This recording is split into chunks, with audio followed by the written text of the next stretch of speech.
This is the Troll Patrol, live with Justin Freakin. Welcome to the Troll Patrol live, where my mic is really loud because I was recording voiceover earlier. Sorry. Check. There we go. Sorry. My bad. Welcome to the Troll Patrol live. It's a freaking Tuesday. I haven't had the best day myself. Let me tell you. I was asleep this morning. I get up, go to the bathroom, come back. I'm like, I want to go back to bed for like an hour or two. Motherfucking Maynard comes through here like, meow, meow, meow, meow, meow. Will not fucking stop. And I'm like, Maynard, shut up. And he keeps doing it. So finally he comes in here and like I fucking lose it on him. And like fucking upstairs neighbor is probably like, what in the fuck is that dude yelling about? And I chase him through the house like, Maynard, shut the fuck up. And he gets scared and runs behind the washing machine. And I feel bad because I don't know if I've ever told you guys this. Maynard, I don't want to say he was abused before I got him, but as I understand it, his owner was very loving to him. But the people in the house where the owner lived weren't very nice to Maynard and would like kick him away and shit. He didn't have the best life before he got here. So it makes me feel really bad that like I terrorized him this morning. But also he wouldn't shut the fuck up. He didn't even want food. Do you know what he wanted? He wanted me to turn on the fucking shower so he could play in the shower. Melissa went to the bathroom and not turned on the shower for him, and that upset him. So then I get up and I have an idea for a freaking news. I'm like, oh, this is really good. I put a lot of work into it. My Adobe software crashes on me 3 fucking times as I'm making that freaking news. I finally get it produced 2 hours after I start on it. I put it up on YouTube. Gets 1.2 thousand views within 20 minutes. Almost 40 likes. Put it up on TikTok. It gets muted. It gets muted for copyright. The 1.2 thousand views that it got in 20 minutes on YouTube, that's all it got. It stopped getting views after that. I'm so fucking frustrated with this whole social media influencer bullshit. How can a video get 1.2 thousand views in 20 minutes, be well liked, and then just stop getting views? It's a kick in the balls. And then, you know, fucking bigger creators will play your shit, not credit you, and then act like you did something wrong when you call them out on it. They petty, too. They have removed every mention of me from their channel. Instead of just acknowledging that they did me wrong, they removed every mention of me from the channel. Go fuck yourselves. Here's your meme of the day. A pity daydreaming about mauling that ginger who bitches about fudge rounds. And what a cute pity it is. So yeah, because I've had a hell of a day, and to be honest with you, I probably should see about some medication, but every time I've tried to take medication, it stifles my creativity, so that's why I've been like, no, I can't do that. But like, if I had healthcare, maybe I could go to a doctor and we could try multiple things out and get something that's just a small dosage. It does it that you know, Justin just doesn't wake up one day and for no fucking reason, because that's mental health, right? You wake up for one day and just for no fucking reason, like just everything's wrong, even though, man, I've got it good. But yeah, I've got a nice apartment. I've got cats that love me. I've got friends that love me. Like, there's no reason for me to feel bad today, yet I do. Yeah, I just feel just kicked in the balls. That's the shitty part about our healthcare system. You gotta have money in order to possibly regulate your brain chemicals properly. This fucking country, man. So because of that, because it's been a bit of a stressful day, I'm not gonna say we're not doing hard news. We've got hard news. We're gonna go a little easy on it tonight. One of the main things that we're gonna watch is like a 20-minute interview with Bernie Sanders. I think that'll make me feel better. Bernie will make me feel better. We've also got TYT apparently is upset about a media bias chart. I don't know where they put TYT on the chart.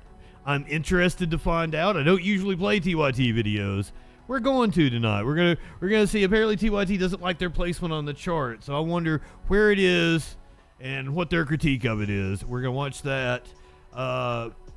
Apparently, going woke won't just make you go broke. According to Matt Walsh, going woke may also kill you. The state of California is suing one of its school districts over its pronoun policy. The Biden administration putting forward a new rule on Medicare. Actually, I don't know all the details of the new rule. I don't even know what the fuck it is. If it's an executive order, if it's some kind of law they're pushing. I don't fucking know. I haven't had time to read it. Kamala Harris is going to tell us about it. Got video of a trooper assaulting a teen who was apparently doing, what do they call it? Ding dong ditch. The kid ding dong ditched a cop's house and then the cop beat the shit out of him. Because of course he did.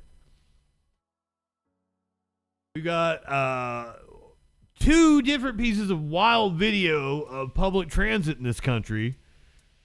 The New York City subway flooded after a pipe burst. Meanwhile, in Atlanta, video has been released of a MARTA. MARTA is the Atlanta bus system. A MARTA driver fell asleep before a crash. We've got the video. Also, new video out of Florida of the DG shooting. The UNC shooter charged with murder. And we're going to get the latest on the hurricane coverage out of Florida. Good evening, Spider Pickle, Dustin, Warlord, Tones. Atlanta, Warlord, have you ever even been to Atlanta? Atlanta's super fucking cool. I have been to Atlanta many a time. I highly recommend Vortex Burger. If you go to Atlanta, eat at Vortex Burger. One of the best burgers in the world. Yes, God apparently getting ready to wipe Florida off the map. Warlord cheering it up. Warlord just likes to see the world burn. That's bah, bah. Warlord just wants to see the world burn. Yeah, there you go. Perfect emote. I'm not high enough for this shit. I will say, doing this makes me feel many times I don't even mention it about feeling, down before I get on here. And doing this makes me feel a hell of a lot better.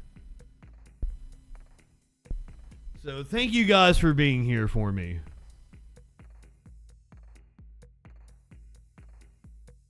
Oh shit. I mean, there's a lot of churches in Atlanta, Tones. I used to live in a place in Kingsport. It was called Church Square, I think. And it was like every fucking building around the square was a church.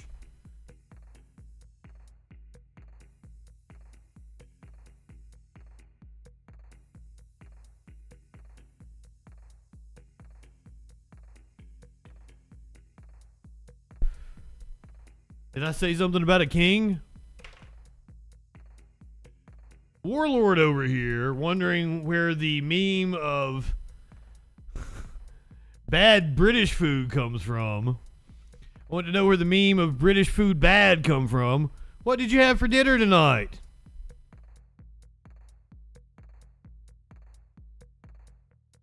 Gee, I wonder, Warlord. Clinically, good evening. And I am indeed an asshole. I do want to make that clear. Like, there are, you know... I asked you, were you fucking with me or not? And apparently you weren't. Ida, good evening. That wasn't a DM. That was in the public troll chat. What are you talking about? I shared a woman's profile picture on Facebook, and she accused me of doxing her, and I'm like, I do have evidence. As if I don't have it right over here in front of me. It's the troll chat.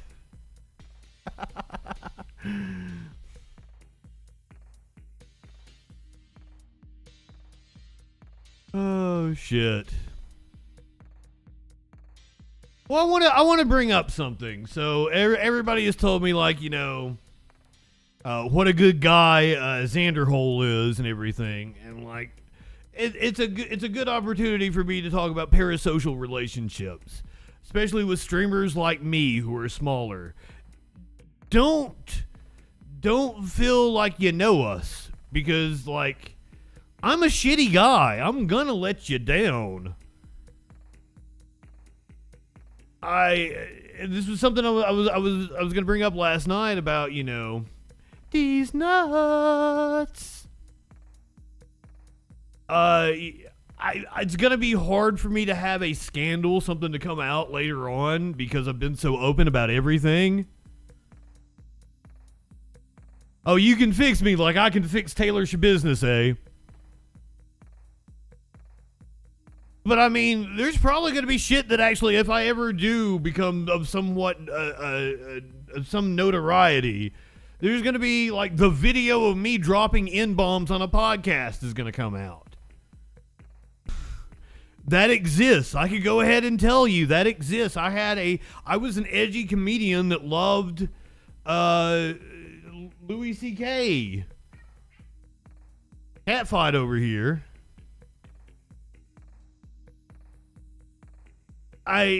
So I go on this podcast. This was back in like 2017. And right before we go on, I'm like, well, is there anything you don't want me to talk about? Anything you don't want me to say? And they're like, no, everything's fair game. The first thing they do is ask me my thoughts on Confederate monuments. Now, I have a line that I use about Confederate monuments. I don't use that line anymore. I made a meme of it, so you guys can get the gist of it now.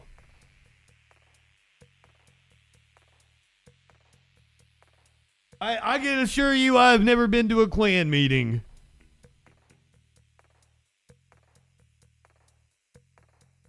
So I used to say that a lot. I won't say that line anymore for numerous reasons.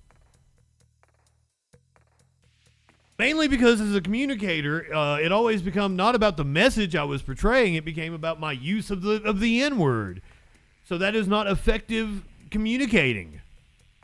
Already ran people off.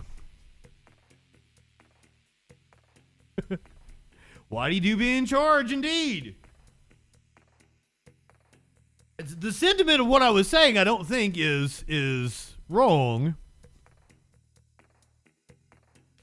It was 5 asterisks. Warlord over here not doing the math.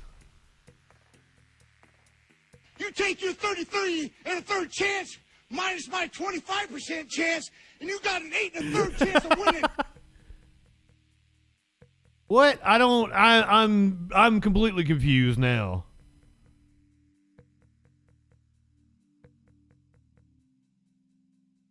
A girl when I was in college, a young lady when I was in college accused me of harassment. She and I had been talking, And eventually she's like, I just can't go out with you because of your religious beliefs. And this is like 2012, 2013. And then I became a big asshole about religion. I think she went to the department and said I made her uncomfortable. And they just assumed it was sexual harassment, given, who I am. So there are things that will come to light about me, I guess. There was one time I was one of the people that oversaw the equipment room in my broadcasting department. That was one of the jobs I had when I was in college. And a young lady had come in, and I wasn't supposed to rent something. I don't even remember the exact circumstances. This has been a decade ago. But she was supposed to bring whatever the equipment was right back to me, and she didn't. And she lived right across from me. And I went to her apartment and was like, hey, why did you not bring that equipment back? And she slammed the door in my face. So I end up getting the broadcasting department calls me into the office. And it's the engineer and it's my immediate supervisor. And they were like, how did you know where she lived? And I was like, she and I slept together just a couple weeks ago. And you should have seen the look on their faces. Like their jaws dropped. They're like, oh. Well, that explains it then.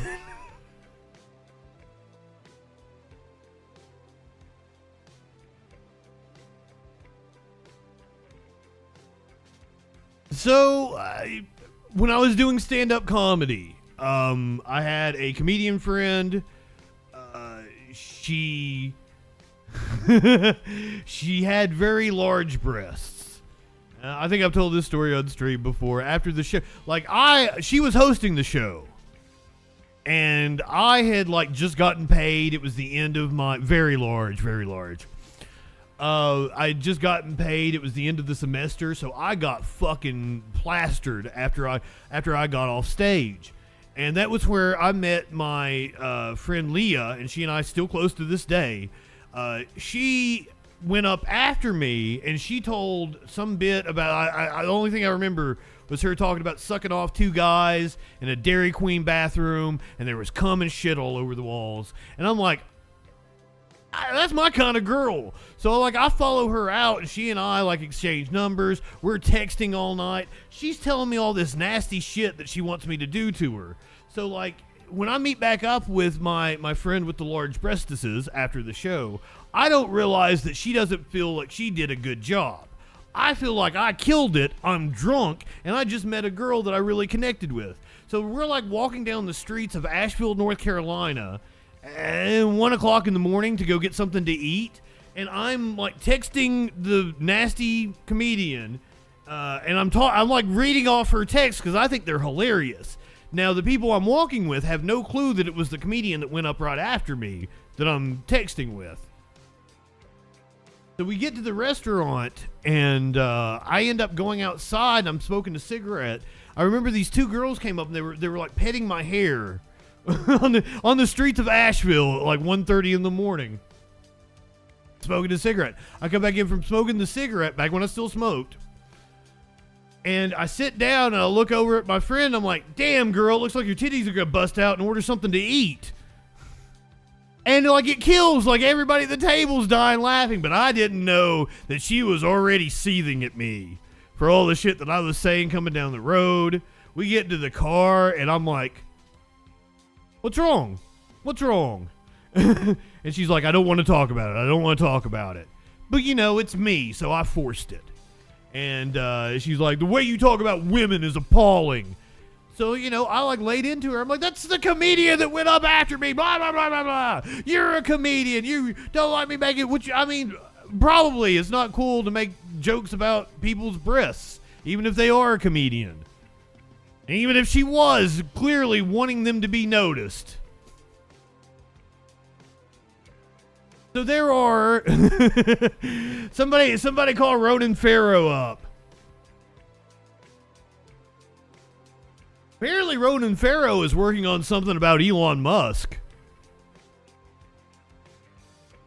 Look, you come after me, you try to cancel me, I've only got one line for you. Up yours, woke moralists. We'll see who cancels who. That's a fucking great question, Warlord. We fucking Curiouser. I've told this story before. We went to a concert one time, and this dude had a cowboy hat on, and I was like, "Did that hat come with a dick in your mouth?" And she was like, "It's amazing he didn't kick your ass." I can't help it. I can't help it. I'm an asshole. Oh yeah, don't ever look up to me. Don't ever think that I'm a good person. Don't defend me to anybody. I will probably make you look bad. So like fucking this especially as we're finding out about like Illuminati and how shitty she is, Lizzo and how shitty she is. Rammstein. Fucking, I can't believe the dude from Rammstein is a goddamn creep. So, as producer Dave says over on Echoplex, don't idolize people. Don't have heroes, and then you can never be let down.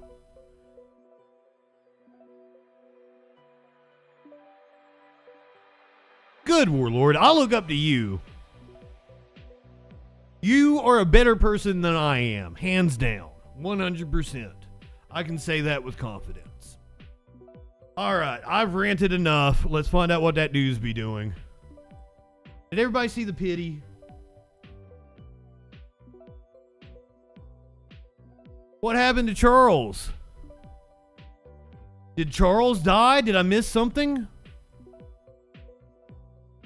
Or did he rape somebody? What's going on?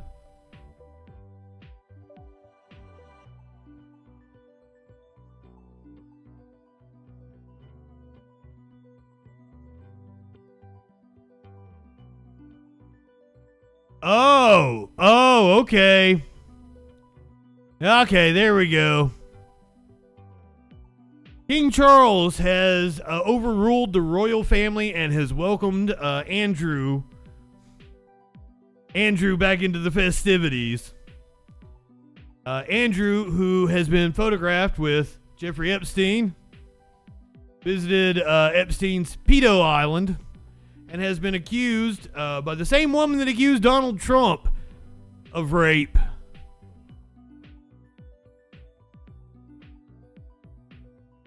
Can't sweat. I'm sweating bullets over here. It's hot. I walked to the store a few hours ago, and I've been hot ever since. But I'm sorry to bring that up though, because like I just wanted to be like, because a lot of people were like, "Oh, Zan doesn't normally do this. Zan's a pretty nice guy." Like, after dealing with people behind the scenes, I can tell you that a lot of people are cool, and I've got stories about a couple people that you might think are cool. Yeah, Andrew's welcome, but not William.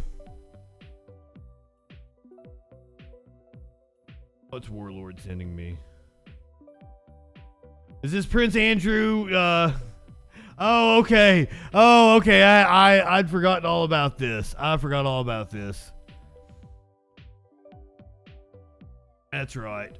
The absurd reason why Prince Andrew says he could not have been the one to rape Dufree was her name, I believe. Was arrested on charges of sex trafficking and abusing dozens of underage girls. One of Epstein's accusers, Virginia Roberts, has made Virginia Roberts, I'm sorry. against you. She was very specific about that night.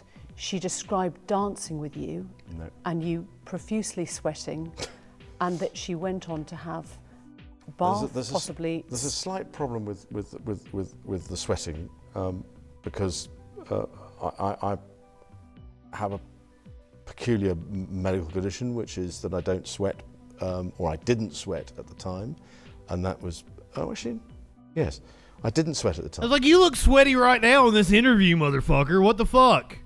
Oh, he didn't sweat at the time. He can sweat now, but he couldn't sweat at the time. Because I had suffered what I would describe as an overdose of adrenaline in the Falklands War when I was shot at. And I simply, it was almost impossible for me to sweat.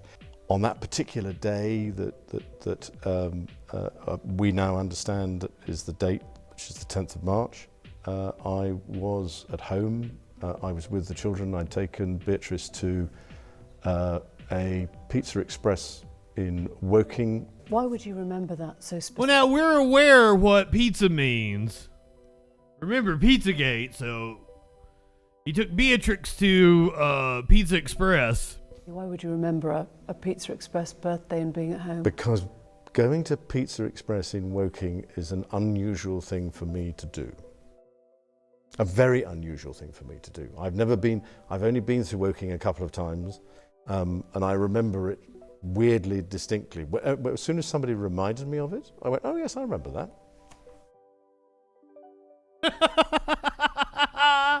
Oh my God. Okay, now I got it. What is a Pizza Express? We're going down a rabbit hole. Can we get a Pizza Express review?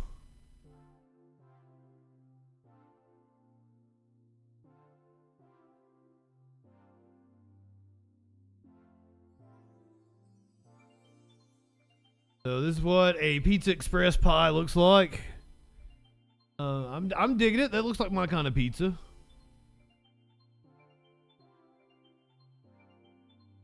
What's up, guys? Jim from NEPA Pizza Review in Pittston again.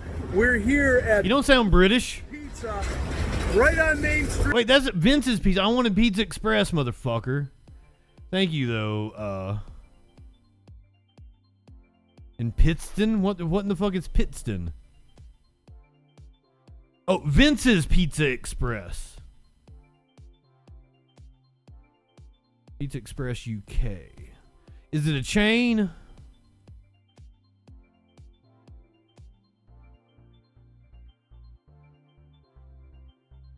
That looks even better. Okay, that looks better than the first one.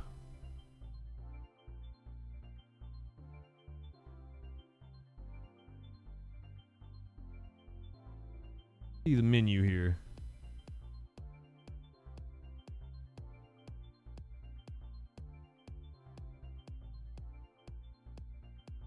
I don't have one nearby, I assure you. God damn it. If I bought you a Pizza Express gift card, could you use it, Warlord? You got one near you? Or are they just in Willington or wherever the fuck Andrew said?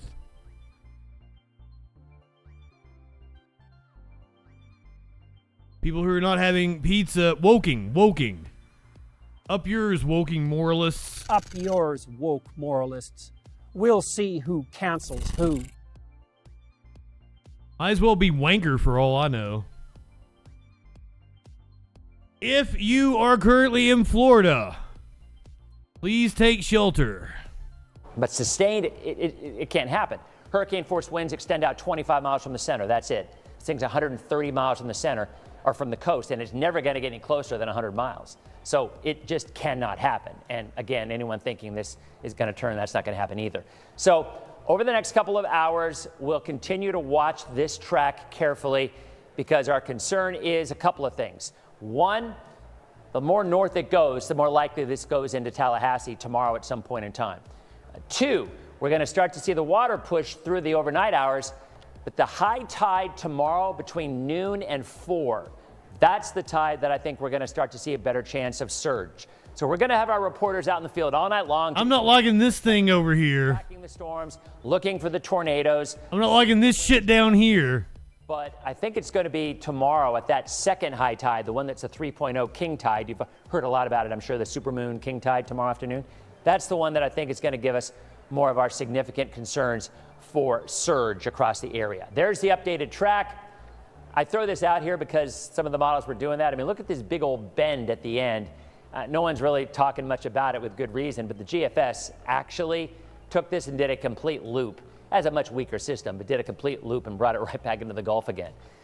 We'll We'll worry about that if it ever happens. But again, taking a closer look right now, there's the track, 2 a.m., about its closest approach to the Bay Area. And then as a Category 3 hurricane, 12 hours later at 2 p.m., it's already going to be in Georgia. So, I mean, that's how fast it's going to be moving, which makes landfall here around 9 or 10 o'clock in the morning. Of course, our concern is if that track moves more to the west, and the Hurricane Center said that could happen at 11.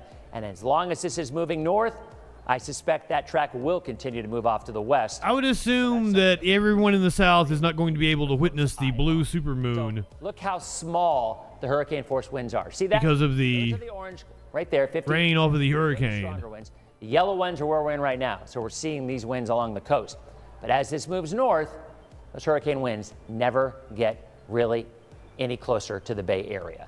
But the wind. Well, that's good, because it was looking like it was going to be a doozy. Talk about that, Jason. And Dennis, while you were just talking, getting ready to send it over to me, tornado watch has been issued. Let me see if that's already been loaded graphically. It has. So there you go. Everybody in our area, that includes our inland spots. We were wondering if it would be that far east. It goes right to the border here of Polk and Highlands County. Wow. There is not a tornado watch over to the eastern side of the peninsula. So that tornado watch means that we are going to expect to see a couple of isolated tornadoes. We see this nearly with every tropical system, whether it's a depression or a tropical low or a strong hurricane like this one. Like Dennis said, it's a spinning thunderstorm, and we have all these individual spins that happen, plus you have land interaction, friction, and all that sets the stage for us to potentially see some of these supercells offshore that may turn onshore and develop into something a little stronger. So I'm going to spend just a second on here with the It looks like the hurricane is going to make landfall that are showing up. Of course, in the Panhandle tomorrow morning. About coming on shore, it's literally within 15 miles of the coast right now, and it's within these areas. Yeah, I think that's their for some rotation to develop. So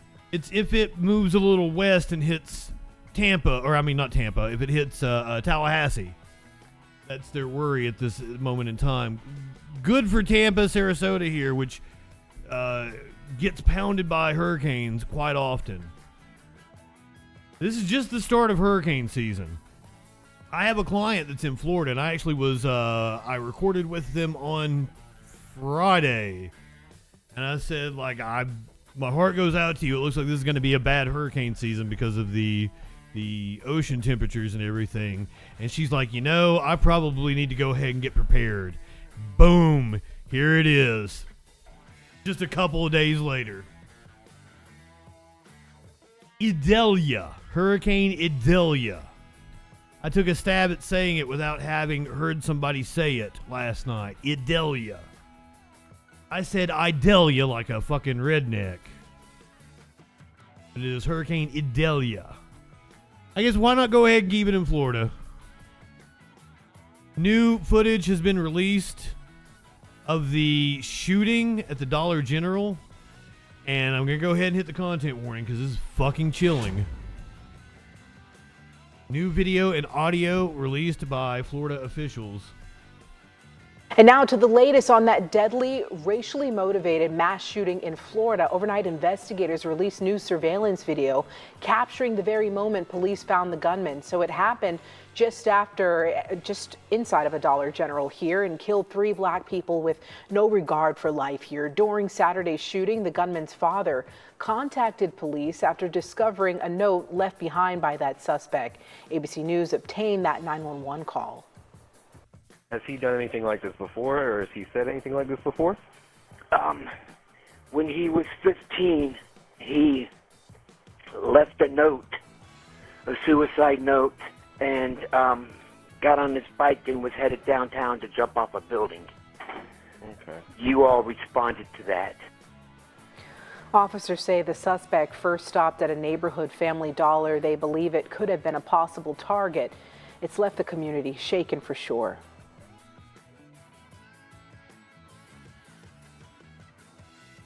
This suspect is deceased. The one in North Carolina from yesterday, not deceased, taken alive. We've got to wonder if the motive was just a beef with the teacher that he killed.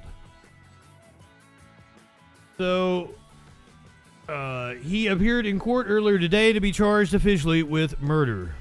And at this hour, the man charged in that deadly shooting at the University of North Carolina, Chapel Hill, is in court. Classes are canceled today there after that doctoral student opened fire on campus yesterday, killing one person. He's been charged with first-degree murder, and we're learning that the victim, the person he killed, was the suspect's academic advisor.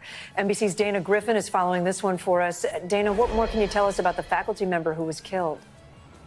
Yeah, Kate, he has been identified as Associate Professor Dr. Zhe Jun. We are told that he was listed as the suspect's advisor in a now since deleted UNC profile.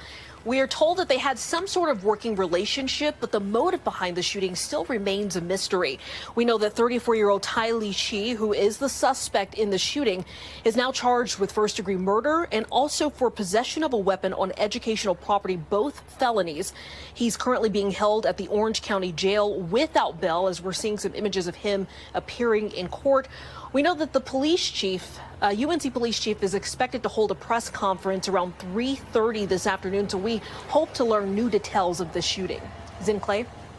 And I'm sure, Dana, students can't wait to learn more, right? Because this was such a terrifying ordeal for them on campus, just going back to school. We saw video of some kids literally jumping out of the window, attempting to escape active gunfire. How are students reacting today? Well, they're obviously very terrified, concerned. When something like this happens, it's traumatic. So we've heard from students who are now uneasy about returning to campus. We've seen images like the ones you're seeing now, kids jumping out of a window, because during the moment, you don't know if that shooter is coming to your classroom or if it was just a targeted attack. Here are what some I didn't do it. Do you want me to put a hurricane tracker up? That's NBC, not me. other students are saying about that. I can put it up. We all just stayed hiding in the stalls, squatting on the toilets, just scared. We didn't know what was happening. This is a situation that we really shouldn't even have to be worrying about. You know, we're in class and lecture, and we have to be concerned about gunmen coming into our classrooms and, you know, hurting people when we're just here to learn, like anybody should be able to. So I'm very angry about this, and something needs to be done. And Zinkley, you mentioned students wanting answers. UNC has actually set up a hotline so that students and parents can call in if they have any questions about this and hopefully get the services they need if they need someone to talk to. Back to you. I'm sure many do. Dana Griffin, thank you so much. Oh, do you want Lester? Watching our YouTube. Shut the fuck up, Lester. Top stories and breaking news. Somebody mentioned it last week. Was there no outro? I think people like me telling Lester and George Stephanopoulos to shut the fuck up. Lester's all right. I ain't got no beef with Lester.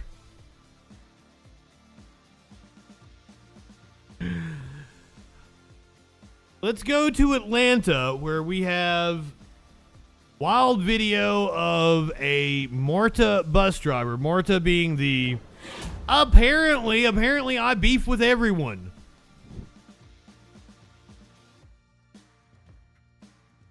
Just existing in this world. Speaking of steak, I had a friend share out a meme about ketchup on steak. Like, fucking steak sauce doesn't even go on steak. The fuck, why are people putting steak sauce on steak? You got some shitty ass steak? How dare you impede the flavor of the steak? Good steak don't need shit. You cook it in butter. You baste it in like a garlic butter. That's all steak needs. So you get your cast iron skillet ripping fucking hot. You got like a ribeye. You slap that fucking ribeye down in that ripping hot cast iron. You get you an awesome sear on it. Throw you some butter and some garlic in there after you get your sear going. And let the garlic get all nice and roasted. Then kill the heat. You turn your pan over. You start basting your steak with the butters. Baste it with the butter. Baste it with the butter. Baste it with the butter. Boom. Stick your cast iron straight into the oven. Cook for about 10 minutes. So you're searing it for about 6-7 minutes. Baste it for a couple minutes. Stick it in the oven for about 10 minutes. Perfect fucking steak. It's gonna be pink in the middle. It's gonna have a nice crust on the outside. Mwah, it's just gonna fucking fall apart.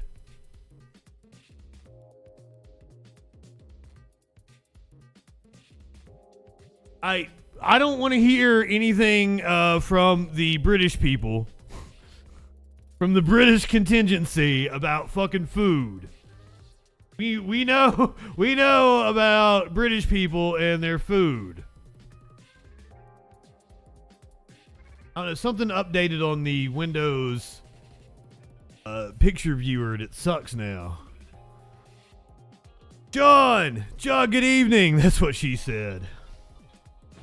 You live in sexual anarchy? Or if you want to get a little fancy with it, make you a blue cheese compound butter. Say you got a nice filet, and you want to put that compound butter on top of that filet. That's good shit.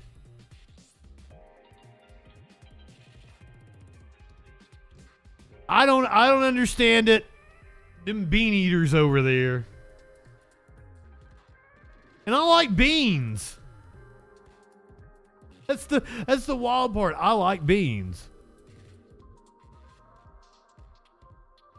Content warning. Wild video of a MARTA bus driver. MARTA is the bus system in Atlanta. A MARTA bus driver fell asleep before a crash. We now have video. Something you should not have to worry about while driving on our roadways or riding on a bus. Atlanta News First has terrifying video of a MARTA bus driver falling asleep at the wheel. The driver crashed into a utility pole and then through a homeowner's front yard. Better Call Harry broke the story after the homeowner called Atlanta News First for some help. Harry's live at 5 in Atlanta's Collier Heights neighborhood near I-285 and I-20. So, Harry, did the homeowner see this crash video? Hell yeah, Black Beans. Libertad. She has seen the crash video, and she's not mad. In fact, despite the fact that that crash did $90,000 to $120,000 in damage to her house because of the power that surged through the house from the utility pole, she's not angry, and she feels sympathetic. On July 11th. Yeah, we're out here with a working man. Might have fucking 2 jobs to try to make ends meet. It's in fucking Atlanta, an expensive city to live. I'm sure the MARTA drivers don't get paid all that much. 7:30 p.m. MARTA surveillance cameras show an empty bus and a driver closing her eyes for 8 seconds.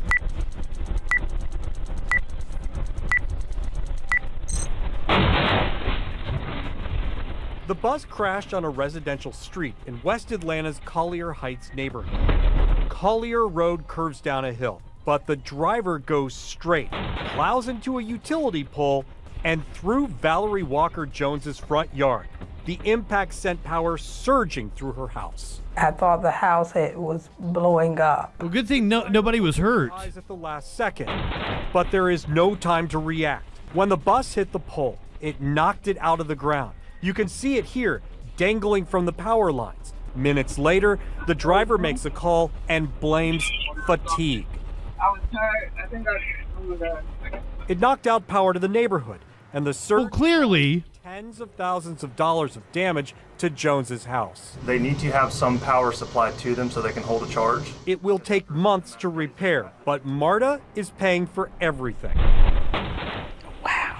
Jones reacts to the dash cam video, but says she isn't angry with the driver. I cannot help but sympathize and empathize with her situation. Love this woman. I have been in situations where I have driven at times and have been really sleepy and tired. Atlanta News First is showing this video because driver fatigue is a serious problem.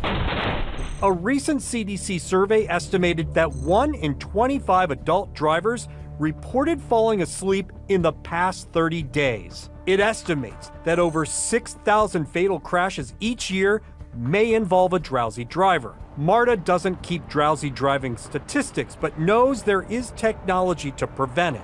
It tried a pilot program using distracted driver technology in 2020, but it stopped when the pandemic hit.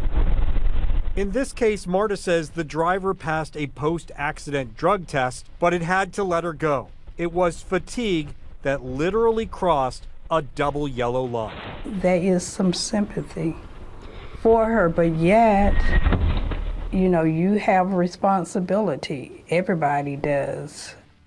Lucky nobody else was on the bus and that nobody was in the way. This is an important story because we wanted to know what MARTA is going to do about this moving forward, because it had a pilot program during the pandemic to detect distracted drivers. They are talking about not enforcing, but using that program again, but we're not getting many specifics right now. They're considering it. The homeowner's been out of the house since the crash in July, $90,000 to $120,000 in damage, and MARTA says it is going to pay. We're in Collier Heights. Better Call Harry, Atlanta News First. Well, good on MARTA for paying. I don't believe that MARTA is a private company. I think it's one of those quasi-public-private partnerships, if I remember correctly. It's Metro Atlanta Transportation something or other.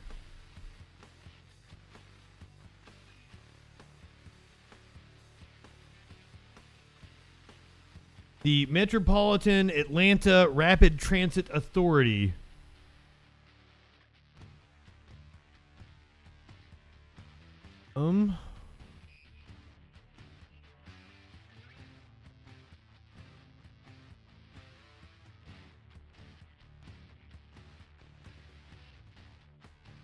I don't believe it's a private company.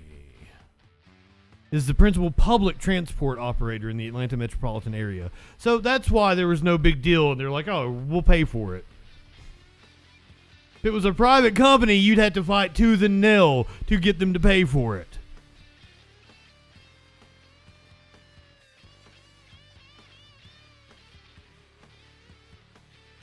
Go to New York City. We have had numerous videos from the subway in New York City. At least this time we're not seeing a passenger get assaulted. This time 2 million gallons of water flooded Times Square after a pipe broke.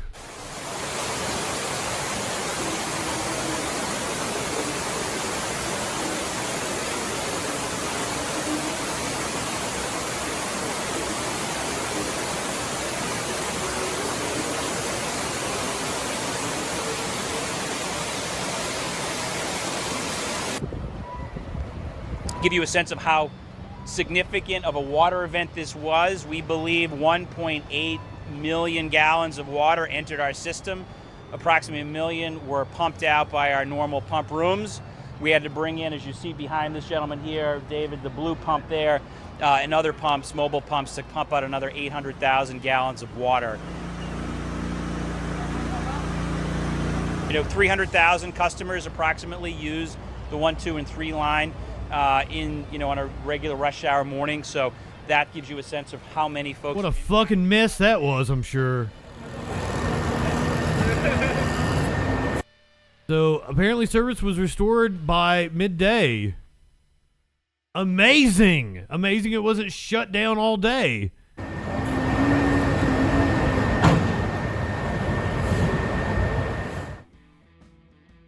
Wow.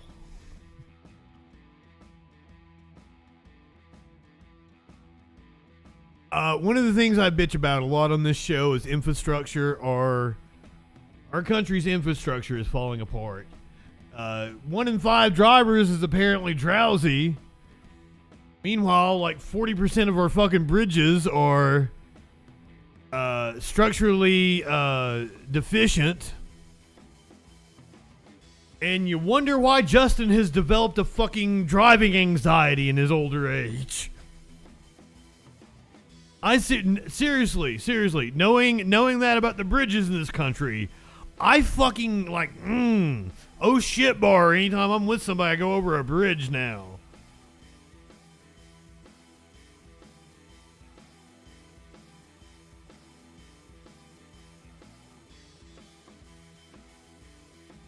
%40 of our bridges structurally deficient.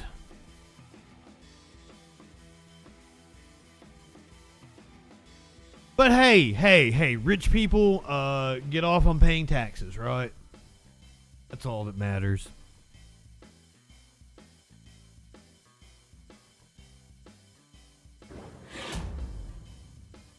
Let me get you pissed off at some cops, or a cop. Kid was out apparently playing a game that we've all probably played it, called Ding Dong Ditch. You go up to somebody's house, you ring a doorbell, and you run. If you really want to be mischievous about it, you shit in a bag, you light it on fire, and you ring the doorbell and run. Because then when they stomp out the bag to put out the fire, they get shit all over their shoes. Dim's plan to fight fascism is to reinstate the SALT exemption. DJ Dub, that would be a funny joke if that wasn't, close to being fucking true. Take a look at this 15-year-old's face. He made a big mistake. He made a big mistake.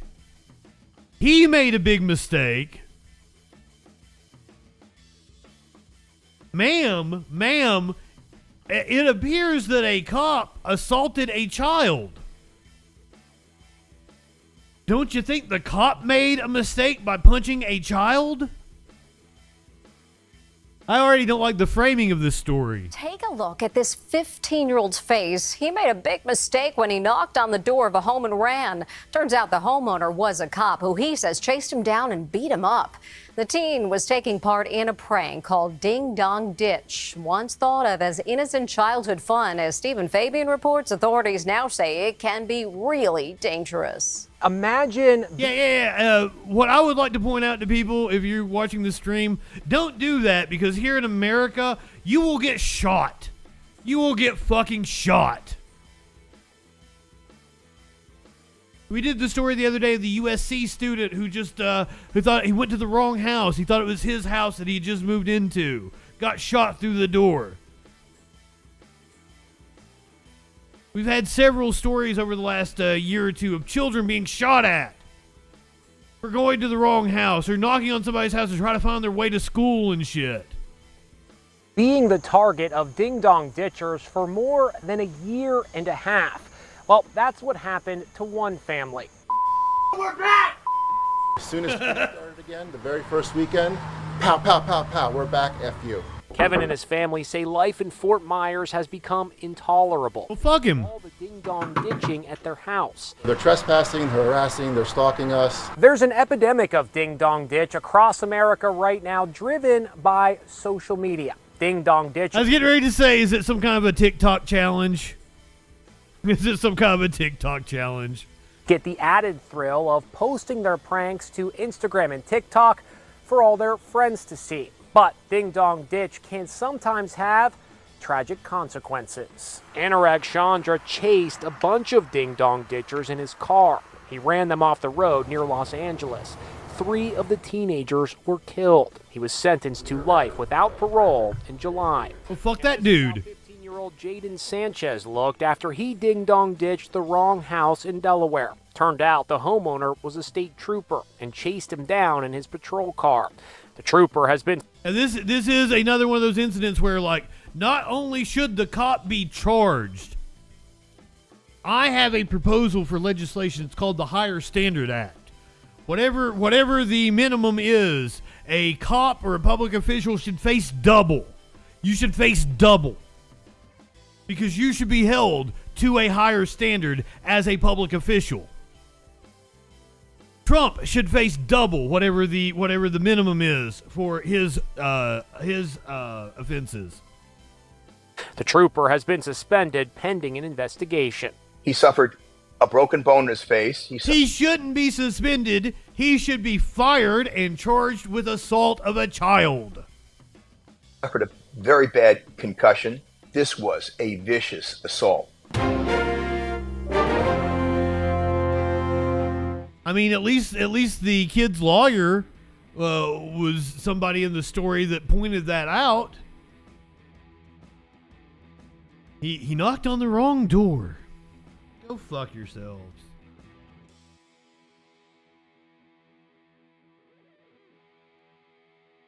We're apparently getting an update out of Russia about a U.S. citizen who has been in prison for what, 5-6 years now?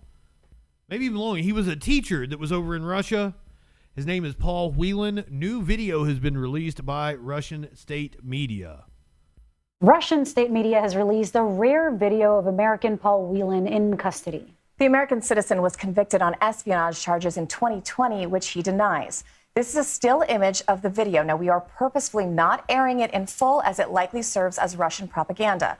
The video shows Whelan folding strips of green material at a sewing machine while an off-screen voice asks him questions. In a statement to CBS News, Paul's brother David says, I don't give a shit. Where's the video?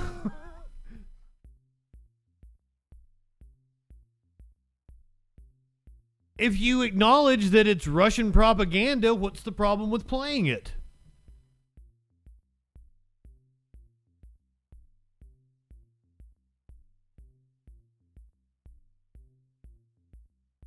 I misspelled his name here. Hold on.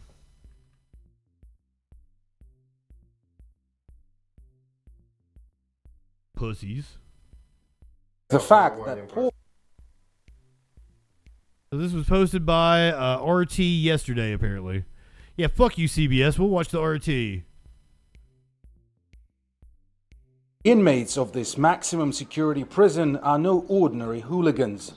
These walls, laced with... We're the hooligans. Watch out, I might turn into a ruffian. Barbed wire secure a very different breed of criminals. Big shot drug dealers, murderers, rapists. To end up here, a person would have to take more than just one wrong turn in life. For the past couple of years, this penitentiary hidden... So yeah, I definitely see the Russian propaganda aspect of it. To end up here, you have to take a wrong turn in life, not be wrongfully accused by a country known for silencing political dissent. In the embrace of a thick and remote Russian woodland has been the home of Paul Whelan, a former U.S. Marine who was found guilty of espionage here in Russia and sentenced to 16 years behind bars. Paul struggles to hide his excitement as he sees our filming crew. Eventually he waves the cameraman over and asks to film him together with the deputy warden. Gonna be honest with you, the conditions in that Russian prison look better than American prisons. Once again, this could be propaganda. Or it most definitely is propaganda. I mean, they could have cleaned him up. He's got nice clothes on, everything. Could paint a much better picture of a Russian prison than what we're seeing. But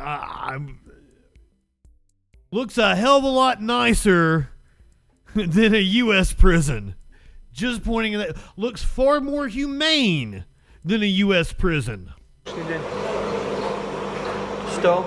единиц уже. А норма какая? 80. Ну, молодец, передовик производства. But the moment I approach Paul with the microphone... That's the reason why CBS didn't want to show it, isn't it? They want you to think Russian prisons aren't nicer than U.S. prisons. God damn, we suck as a country. His attitude takes a 180-degree turn. His vocabulary shrinks to a handful of words. So you understand when I say that I can't do an interview, which means I can't answer any questions. Well, just a woman. It's not an interview. I think that's just a plan. If you're asking me questions, well, that's an interview. If you don't only ask me your questions, I could keep you just talk. Maybe final that? No, I can't do an interview. This is the letter of consent he had written and signed before our visit, agreeing to be filmed and answering a few questions. But a few days later, a British embassy staffer paid Paul a visit, since he's also a citizen of the Crown. After that, he appears to have had a change of heart. Generally speaking, Paul routinely hosts diplomats. Here's the US ambassador to Russia visiting the penitentiary. It's almost as if the Western diplomatic corps doesn't want him to speak his mind in an interview to RT, an outlet they've been trying to gag for years. Some say there's no place in the world where you can find more innocent men than in prison. In that sense, Paul is certainly no exception, consistently claiming innocence, saying the real story is in how he'd done nothing wrong. The court, though, begged to differ, and while most of the evidence in his case is classified due to being a state secret, some bits and pieces have seeped through to the public. Like the fact that Paul was caught in the act of passing on classified information. And here, he's seen in the picture with another convicted spy, this time a Russian national. Last December, the Biden administration found itself in hot water after exchanging Russian businessman Viktor Bout for drug smuggling basketball player Brittany Griner. Drug smuggling basketball player Brittany Griner. I am 100% convinced that woman did not take anything to Russia. I wouldn't doubt that it was planted on her. Or it's possible maybe that she had like an empty cartridge or something, because that's what it was, like a vape pen. I just forgot about it, but I want to say it was planted on her. As many felt, she just cut the line in front of Paul for no good reason. Biden White House defending its decision to swap the Merchant of Death for a WNBA basketball star. I think the Biden administration got played on this one. A Merchant of Death versus someone had a vape pipe. So there's no equilibrium here. It just is an objectively bad trade. It's stupidity. And what has this stupidity earned us? Mockery from the world. So by any measure, it was a very costly prisoner swap. Certainly from Paul Whelan's perspective, it was. So what is the message we're sending to the people serving in our military? This Russian inmate shares the same block with Paul, and he was there when the former Marine found out that no man left behind apparently doesn't apply to him. When he heard the news, he was extremely upset because he thought that he would be exchanged. He wanted it. He cursed a lot. He was really mad. He didn't expect that the basketball player would be exchanged instead of him. He already said that he was going to leave. Maybe someone had come. Perhaps the consuls had told him that. He was already preparing to be in America soon. He was sure of it. He already felt free. But so far, nothing's happening, even though he's still waiting. In a phone interview with CNN, Paul once again expressed cautious confidence that the Biden administration is working. That meal looks better than any meal in a U.S. prison.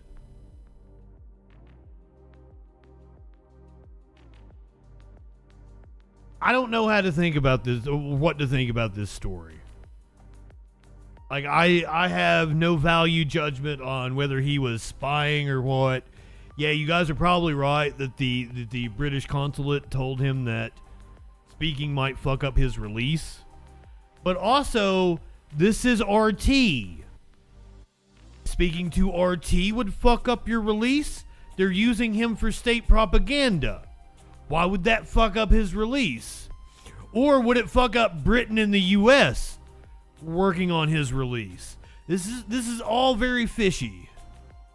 On the swap, a sentiment his own family doesn't seem to. Yes, why shit on Brittany? The U.S. had already thrown him under the bus. When I spoke to him today, he seemed much more uplifted and confident that he had been made a priority, that the Biden administration was working to get him home. He's not only less hopeful, but I think really concerned that he may be going back through a process that has happened a number of times now, where an American is brought home because of concessions the U.S. government makes, but Paul doesn't come home. Paul is not the only American citizen serving a sentence in this prison. 2 of his fellow countrymen sleep on neighboring bunks. Yet neither the media nor the U.S. Embassy give them even a fraction of the attention Paul gets. Perhaps You've got to love Russian state media being like, we've also got a couple of other Americans locked up, and their media don't give a shit. Oh my God.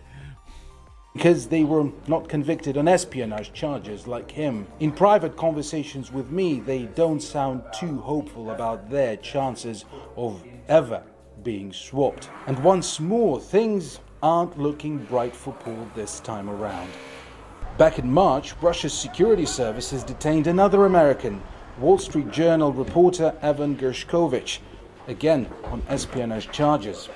Lately, there's been much buzz in the media and among US officials about swapping or even extraditing him, meaning he could potentially be bumped to the top of the exchange line. For Paul, who's still clinging to hope by a thin thread, that would mean his country abandoning him behind bars all over again. I'm Gajdanov reporting from Mordovia, RT. This is a hard one to like suss out exactly what's going on. It really is. I don't know. And we'll never know, because there's like fucking a lot of this shit's classified.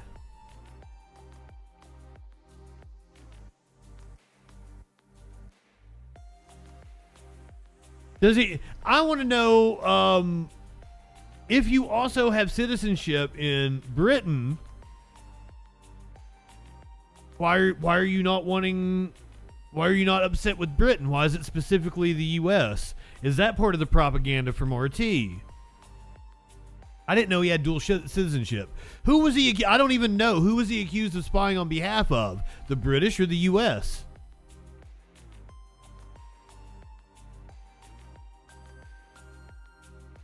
The whole situation is fucked. I'm pretty certain he needs to be freed. I'm not for locking up anybody, especially not for 16 years.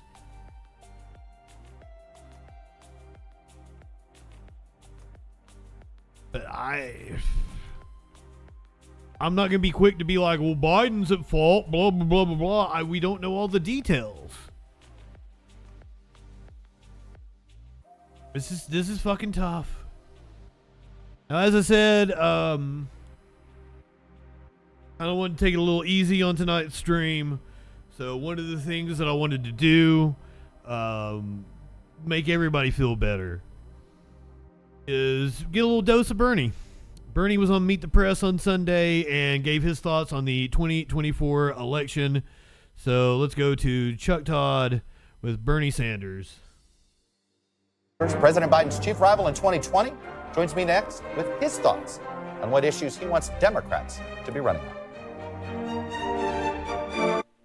Welcome back. Back in April, Senator Bernie Sanders, who of course was Biden's chief rival in the 2020 Democratic primaries, ruled out a third presidential bid and endorsed Biden for re-election.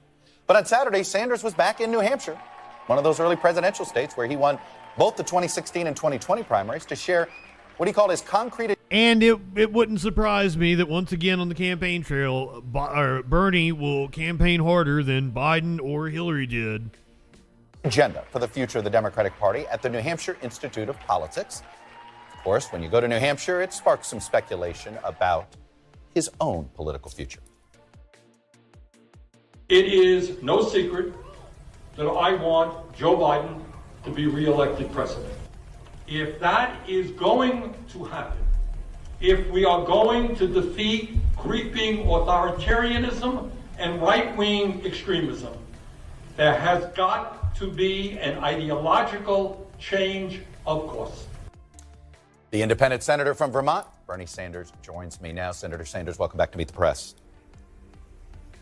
Thank you for having me. So, the fact that you felt the need to do this, should we read into the fact that you don't believe there's a second-term agenda yet that Americans can wrap their head around for what a second Biden term would look like? No. I think what you can read into that is that Biden has every right to be proud of a long series of accomplishments. You know, 2.5, 3 years ago, this country was in the worst economic downturn since the Great Depression because of COVID. Today, unemployment is all of 3%. We're gaining new jobs, rebuilding manufacturing. We've invested in the infrastructure. We're making progress, and Biden has a right to be proud of that.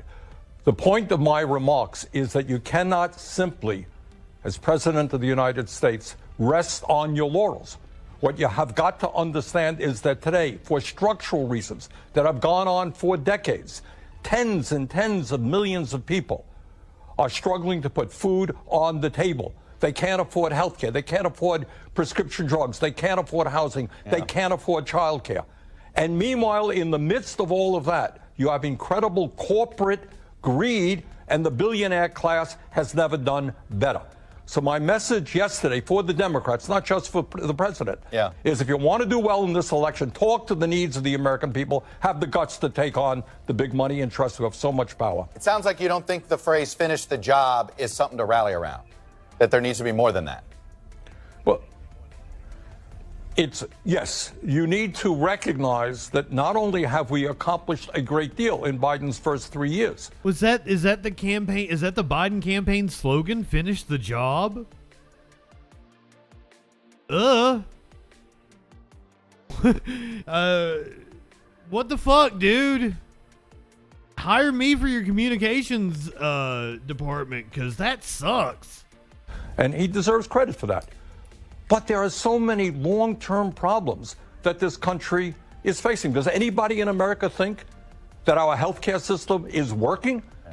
And yet the insurance companies make tens of billions of dollars, drug companies make tens of billions of dollars. We don't have enough doctors, nurses, mental health providers, pharmacists, dentists. So we need fundamental reform in healthcare. And by the way, the existential issue of our time is whether or not we address climate change. And we have made some steps forward, but there is no question in my mind if we're going to provide allow our kids and grandchildren to live in a healthy planet, we've got a lot more to do. Do you think there would be a robust discussion on this on the left if there were a competitive primary? Do you think there should be? Well, what I think in this particular time, this particular moment in American history, when we're taking on somebody, the former president, who in fact does not believe in democracy. He's an authoritarian and a very, very dangerous person. I think at this moment there has got to be a unification of progressive people in general all over this country, people who are prepared to make sure that women control their own body, that we deal with climate change, that we represent the needs of the working class of this country and take on the billionaire class. One way that you make it clear that age isn't a factor with you is you're pretty energetic. We see you travel the country. You show up you do interviews. Bernie is the exception, not the rule. An issue for many voters when it comes to President Biden. He's a year younger than you. Do you have advice to him on how he should assuage those concerns in the public about his age? Look, when people look at a candidate, whether it's Joe Biden or Trump or Bernie Sanders, anybody else, they have to evaluate a whole lot of factors. I met with the president, 5 or 6 weeks ago. We had a great discussion. He seemed fine to me. But I think at the end of the day, what we have got to ask... And that's one of the things that, I get upset with idiot-ass right-wingers. They watch these, 20-second clips of Joe Biden. And they're like, well, he's clearly not all there. No, you watch a whole speech. The dude will actually, say witty things. He's there. He's lost a step. It is clear that he is not the Joe Biden of 10 years ago. I was floored when I went back and watched an interview from 2015, and the dude was incredibly sharp. So he has absolutely lost a step, but he's not a dementia patient up there with puppet strings on him like the right makes him out to be. He was asked about Trump's mugshot the other day. He was good looking guy. There was some kid started crying during his speech, and he did a self-deprecating humor thing. He was like, yep, I know, I'm boring. The dude is witty. He can think on his feet. But he's also fucking 80 years old. Is what do people stand for? Do you believe that women have a right to control their own bodies? Well, the president has been strong on that. Do you think that climate change is real? Or do you agree with the Republicans that it's a non-issue? Do you think we should raise the minimum wage? Do you think we should reform and take on the pharmaceutical industry? So age is an issue, Chuck, but there are a lot of broader issues than just that. Let me ask you about Cornel West. He was a co-chair of your campaign in 2020. He's flirting with a Green Party bid for president. The numbers tell the story between 2016 and 2020. You can directly correlate the two third-party candidates, their collective total. That was the difference between Biden winning states and Clinton losing those key states. Are you trying to discourage Cornel West from running? Well, I've known Cornel for many, many years. He's a very independent-minded guy. He will do what he wants to do. I just think, again, I think Cornell or anybody else can. I love you, Bernie. For 20 fucking years, I've watched you take questions from the media and then turn it right back around into your message. That's what he's going to do right now. He's going to go right back into the working people are suffering. The economy isn't working for everybody. The billionaires are fucking us over. Play an important role now about raising issues that are not always discussed. But at the end of the day, I think the progressive community in general and the American people have got to make a decision as to whether we stand for democracy or authoritarianism, or whether or not we're going to represent working class families. And one of your chief political advisors is concerned that Cornel West is being taken advantage of by maybe people that simply want his name on the ballot. Do you have those concerns? Hey. How dare you almost infantilize Dr. Cornel West? He is a smarter man than you, Chuck Todd. I really haven't followed it that closely. All right, Bernie Sanders, the independent senator from Got that down. who we saw in New Hampshire yesterday. Thanks for coming on and sharing your views with us. Good to see you. I don't see Cornel West being taken advantage of by anybody. Sorry, Chuck Todd. My view is if you are in Wisconsin, if you are in Pennsylvania, if you are in Georgia, if you are in Arizona, I would implore you to vote for Joe Biden. I'm not going to be mad at you if you don't. If you don't think you can pull the lever for Joe Biden, that's fine. I think too many people look at a vote for a politician as like, once again, it's that hero complex. You want somebody to come in and save you, and it's not about that. About voting for the party which most closely aligns with you, and the Democrats. It's hands down the Democrats. It's Rashida Tlaib, it's Cori Bush, it's AOC, it's Jamal Bowman. It's that wing of the party that I identify with. Clinically got a hard on for Cornel West. Now I wouldn't kick him out of the orgy, but I've never looked at Cornell and been like, that's somebody I'd like to fuck.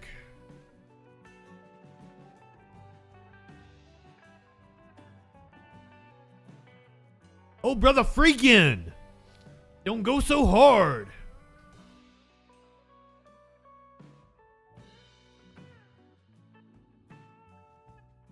And here's okay, so if we have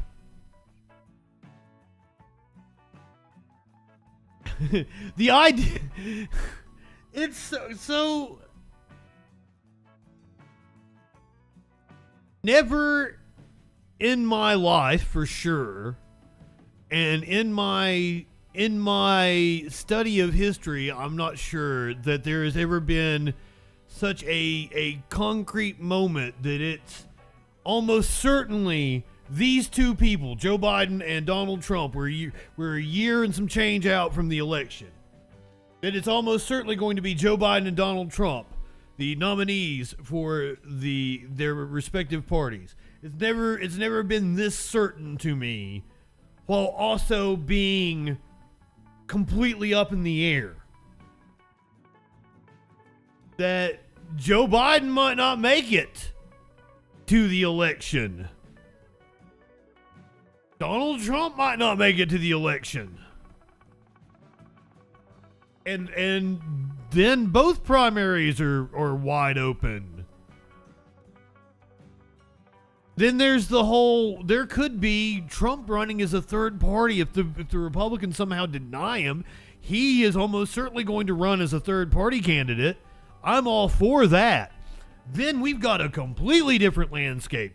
If we have a Joe Biden on the Democratic ticket, a Ron DeSantis on the Republican ticket, a Trump as a third party,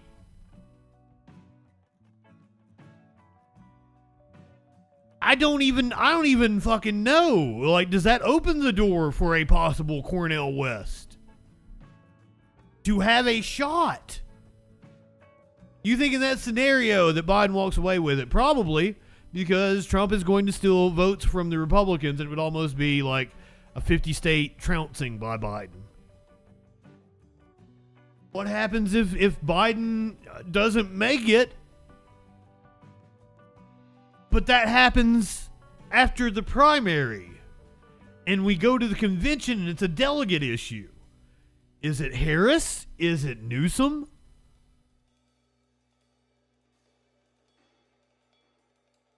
And hey, this is in 2016.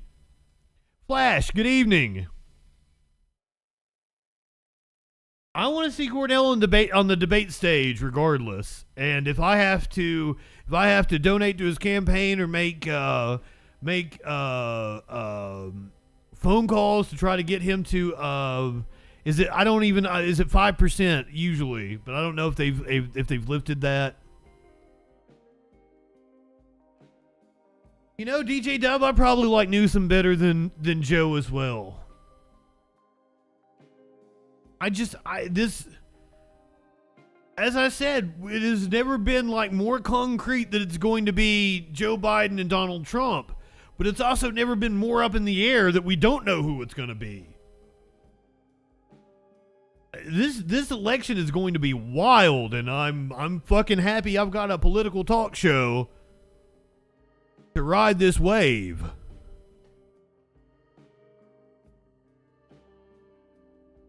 I don't know what happens. This is going to be a crazy fucking year.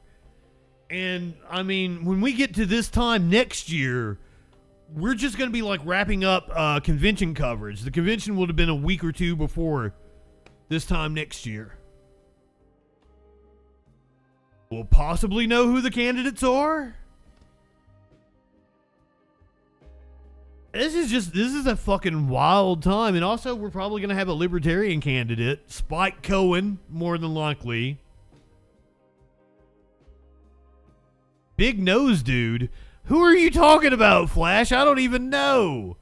Ross Perot. That's who you're talking about.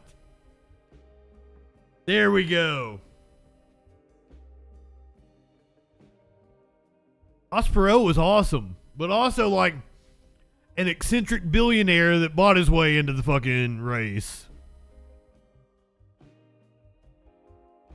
He's right on a lot of things. Could Vice President Kamala Harris be the nominee for the Democrats? Harris today at the Medicare drug pricing negotiations, speaking on what this would entail. White House now, the president talking about the drug price adjustments.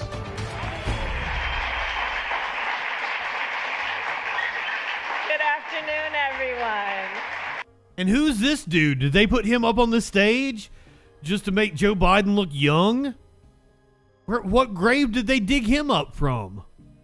Good afternoon. Please have a seat. Good afternoon. It's a room full of leaders. Well, thank you, everyone, for being here and for all the work that you have done leading up to today. I want to thank, of course, our nation's champion, President Biden, for your leadership and commitment to lowering costs for working families in every way. And thank you to all of the members of Congress for the work that you have done and continue to do to help us achieve this type of progress.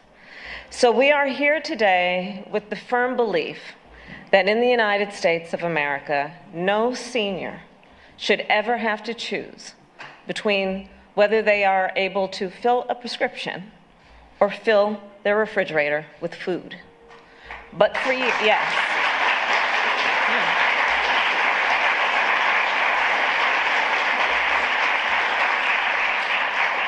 Because we know for years, far too many of our seniors, millions of our seniors across the country have struggled to afford their prescriptions. And too many of our seniors risked their health as they may have delayed to refill their prescription, or they cut their pills in half to try and stretch out the length of time that they could take their medication. So since we took office, President Biden and I and our administration has taken historic action to cut the cost of prescription medication for our seniors. We capped the cost of insulin at $35 a month. I don't want you guys to sell her short. Remember, during the debate, she went after Joe Biden. She got some zingers in. Also, clinically, that's true. We will cap the total cost of prescription drugs at $2,000 a year.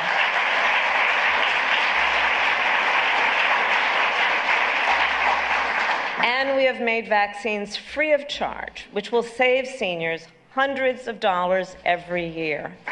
Yes.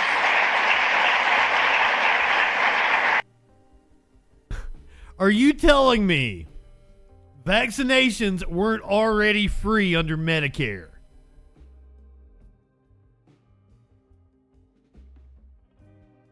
We needed a law in 2023 for free vaccinations under Medicare.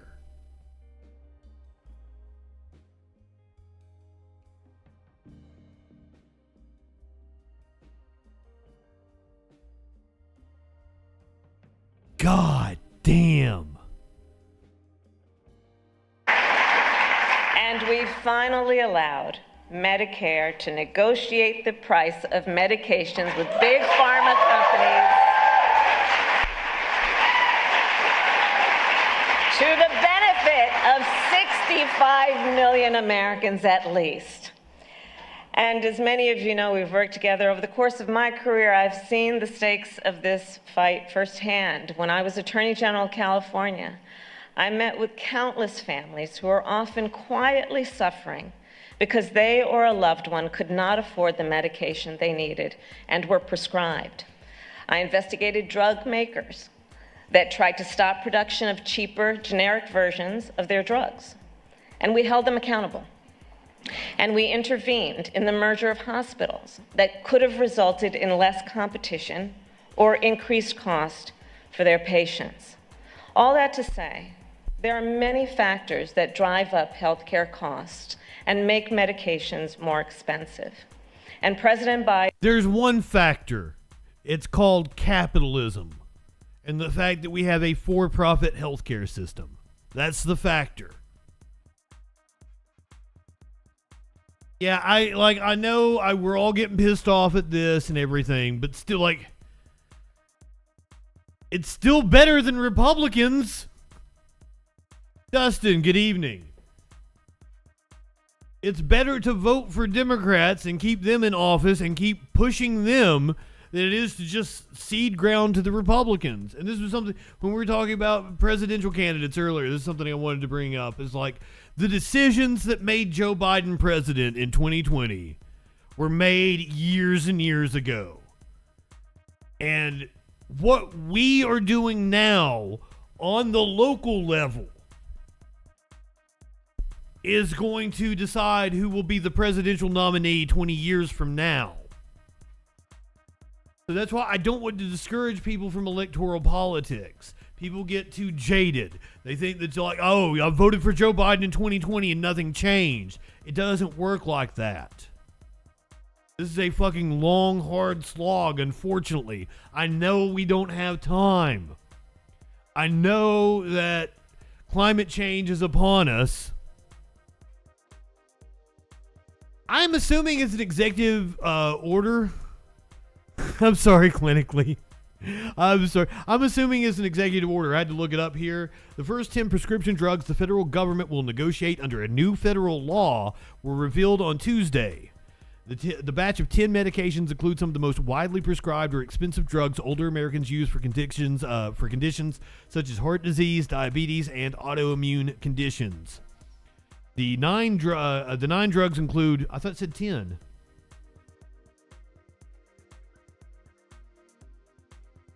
Maybe one of them is free, and then they're going to negotiate for the other 9.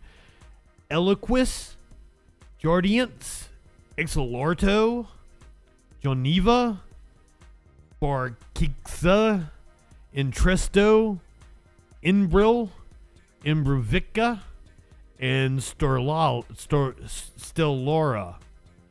The other drug includes the insulin medications of Fizep and Novolog, including versions named Fizap, FlexTouch, Fizap Penfill, Novolog FlexPen, and Novolog Penfill. I've never heard of any of those. But then again, yeah, what did I call you? Good question. I've never heard of any of those, but also I haven't been to a doctor in goddamn 20 years. Biden and I will continue to use every tool at our disposal to bring these costs down, and we will hold accountable those who try to put profit. We're going to break away from this and come back. Cap the cost of insulin at $35 a month. Isn't it like $3 in other countries? We're proud of ourselves for capping it at $35. The insulin manufacturers are only going to make a 600% profit.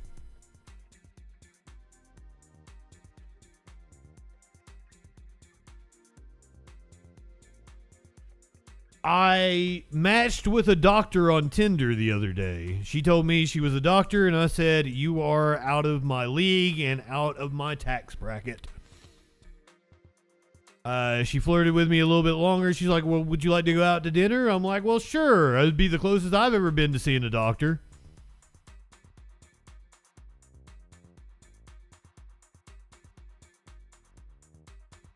She gave me her number, and I never messaged her back.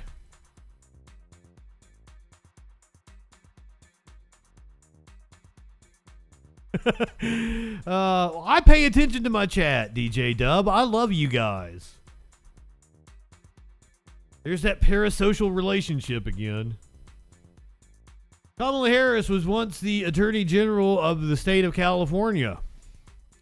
Check out that transition. The state of California is now suing a school district over their pronoun policy.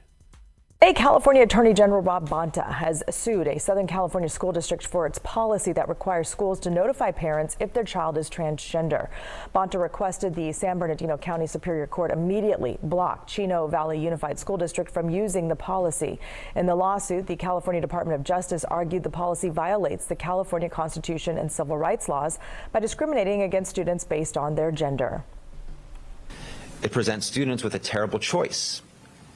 Either walk back your rights to gender identity and gender expression to be. Spider Pickle, I actually think she asked something about it. I think she made a prostate exam joke. She seemed really cool. I should have texted her. Should have followed up on that one. I might have missed out. Who knows? I'm over here. ACAB means prosecutors too, indeed. I'm just over here like I don't feel, well, clinically I don't feel sexy right now. I don't feel wanted. I don't feel like I'm touched my butt. She might have. I don't know. I don't feel in a position to where any woman would want me, to be honest with you. And that's me dealing with my own issues. I've never been around any like medical doctors. I've been around many doctorettes.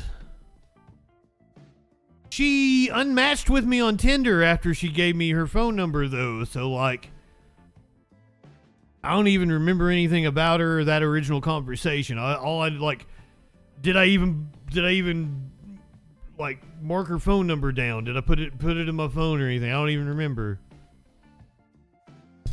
The funny thing was like she's not from here. She was looking for people that could read and didn't vote for Trump.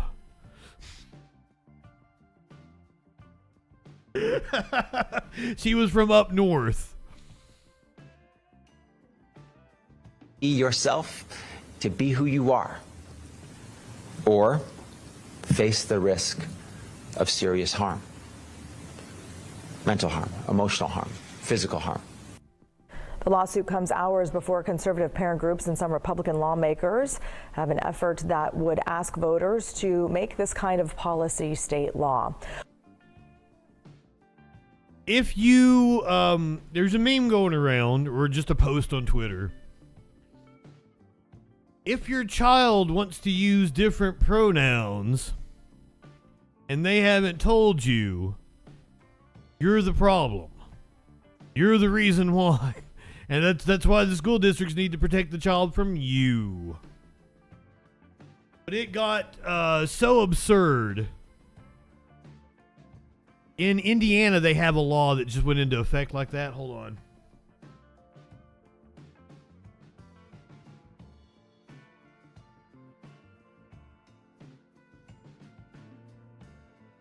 Let me see if I can find this. So a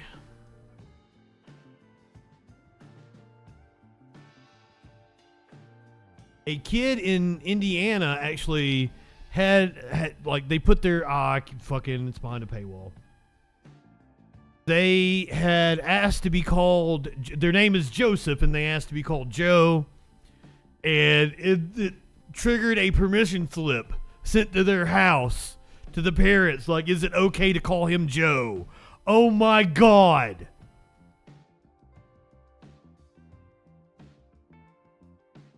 Fucking Republicans. That's the issue we need to deal with. What children are called at school as opposed to the fact that they might get shot at school. It's disgusting. Republicans make issues out of shit that shouldn't be a fucking issue to distract from the fact that they don't act on the actual fucking issues.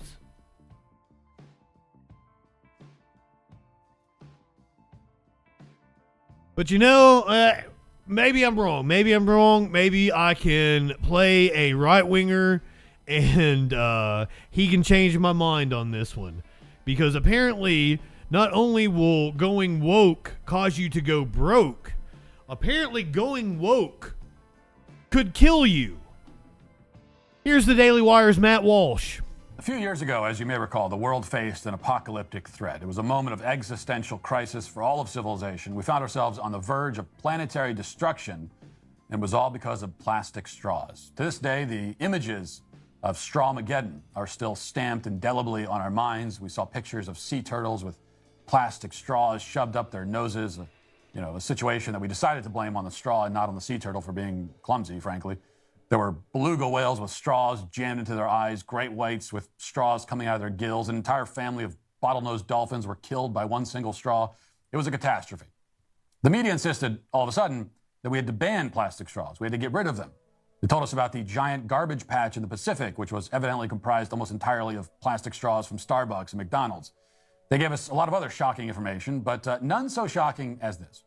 Apparently, countless media reports insisted Americans use and discard 500 million plastic straws a day. That's about 182 billion straws in a year, which means that every single American goes through well over. Sounds about right, but I'm bad at math. What do I know? You take your 33 and a third chance minus my 25% chance, and you got an 8 and a third chance of winning. 500 straws annually. Every American uses and throws away at least one straw every single day without fail, we were told. And that means that if we were to take all the straws we use in a day, collectively, and lay them out one by one on the ground, they would wrap around the world twice. If we were to take all the straws we use collectively in a year and stack them end to end, we would reach the moon 90 times.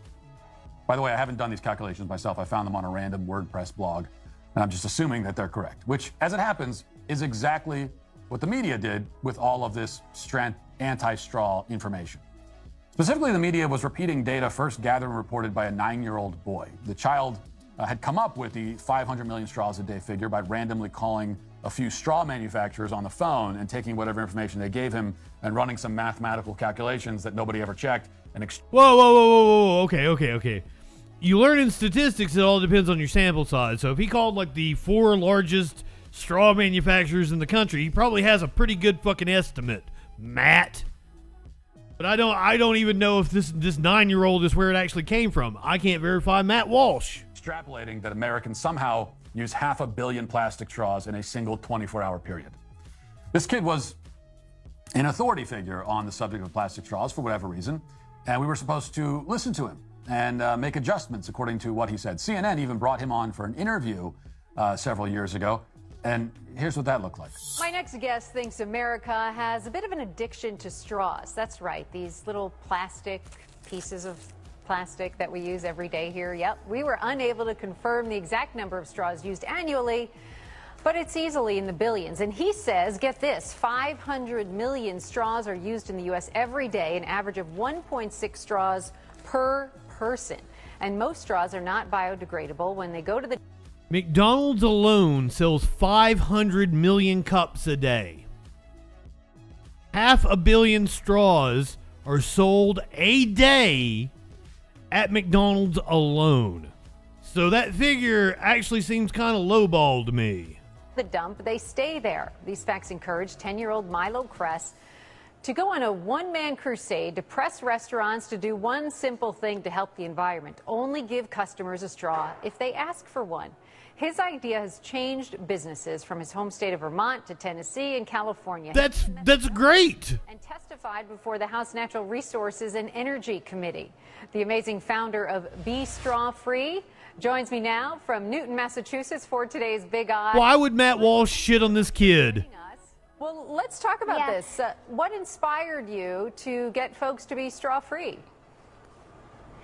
Well, sometimes I think we forget that every straw we use, every piece of plastic, will be here on Earth, somewhere on Earth, even when my grandchildren are born, long after that.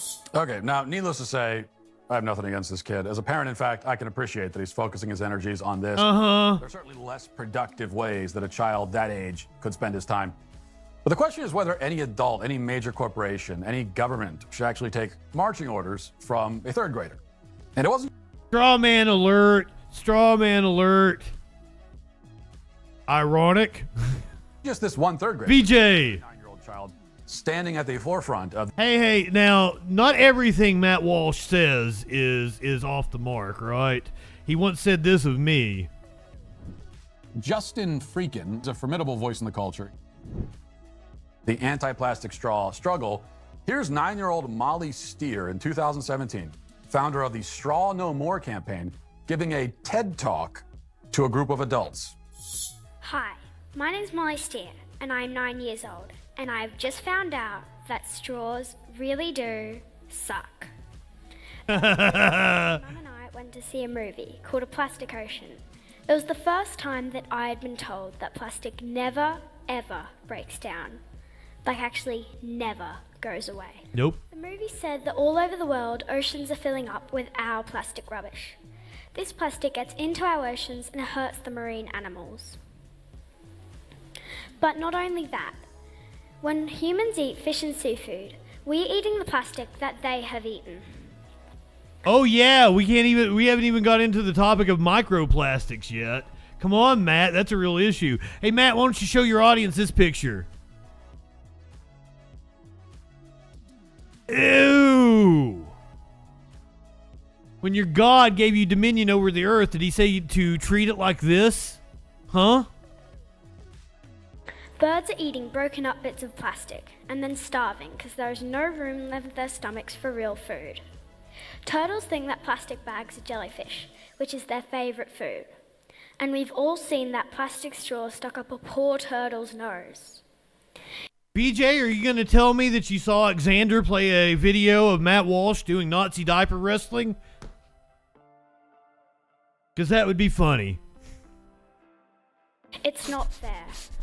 On my way home from watching the movie that night, I started thinking about what I could do to help.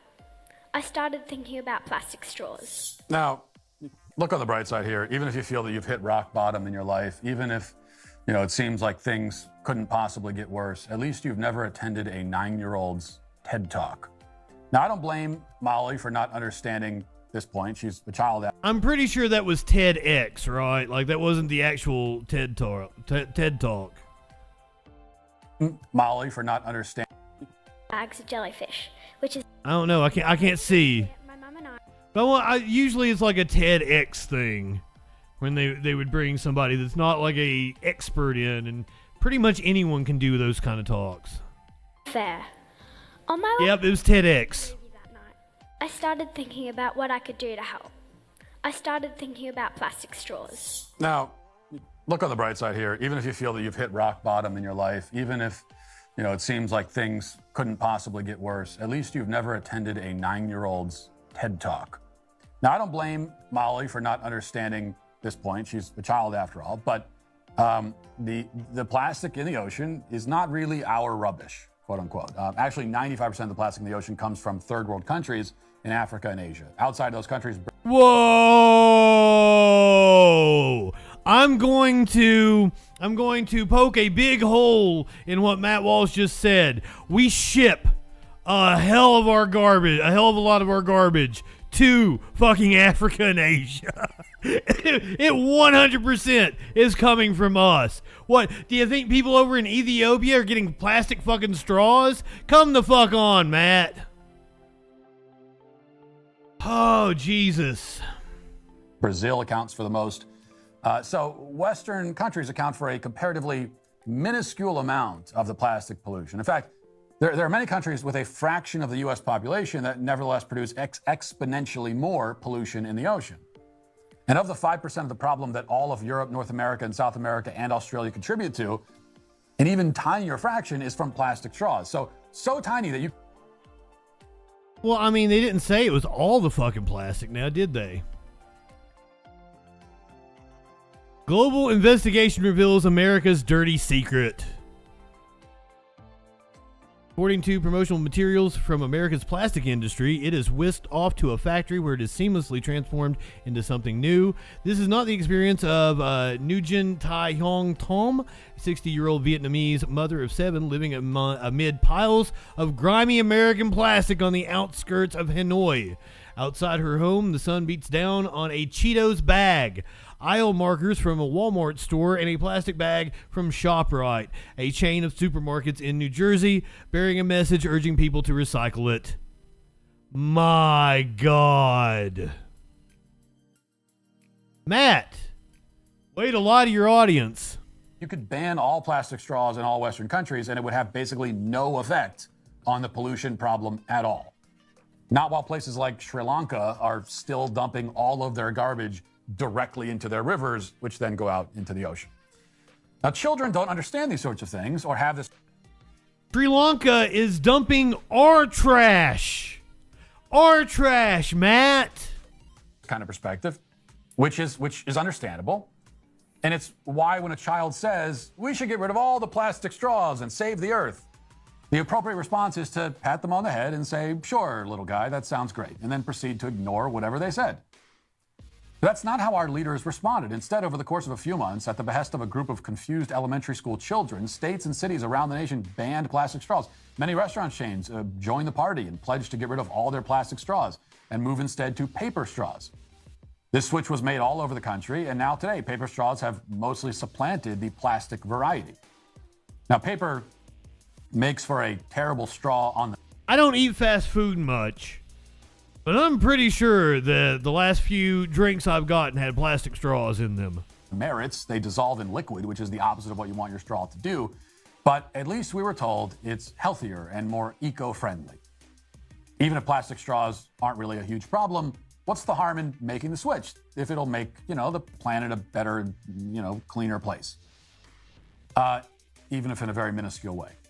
Well, yeah, Matt. Turns out, the harm that it does might be considerable. The Daily Mail reports today, quote, we may all think we're doing our bit for the planet by sipping our drinks out of a paper straw, but the eco-friendly alternatives contain long-lasting and potentially toxic chemicals, a new study has concluded. In the first analysis of its kind in Europe, Belgian researchers tested 39 brands of straws for the group of synthetic chemicals known as poly and perfluoral alcohol. Whatever. PFAS is what it is.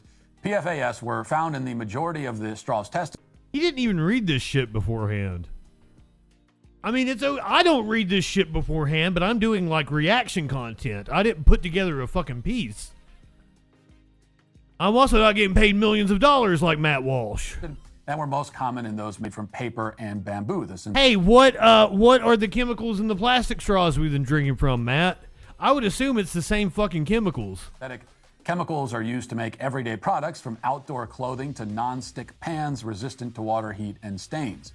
They are, however, potentially harmful to people, wildlife, and the environment. The substances break down very slowly over time and can persist over thousands of years in the environment, a property that has led to them being known as forever chemicals.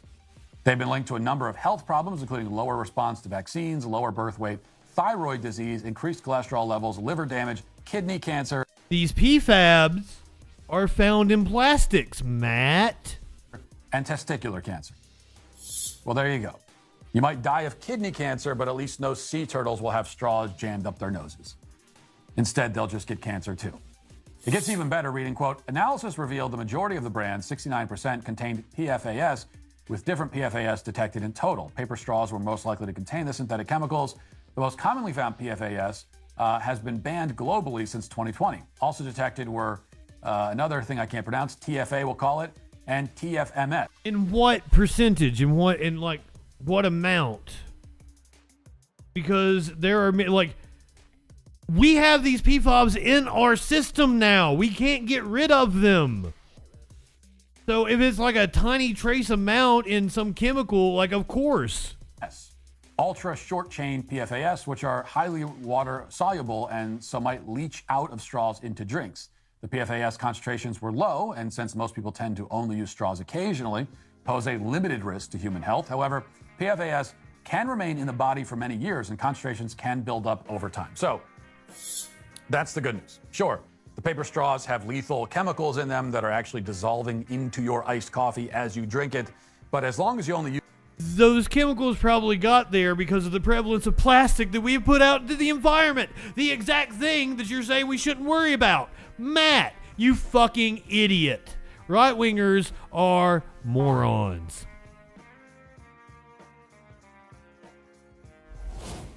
use the straws occasionally, then the risk will be limited until it builds up in your body over time and kills you. Of course, if we really go through 180 billion straws a year, then we're in trouble.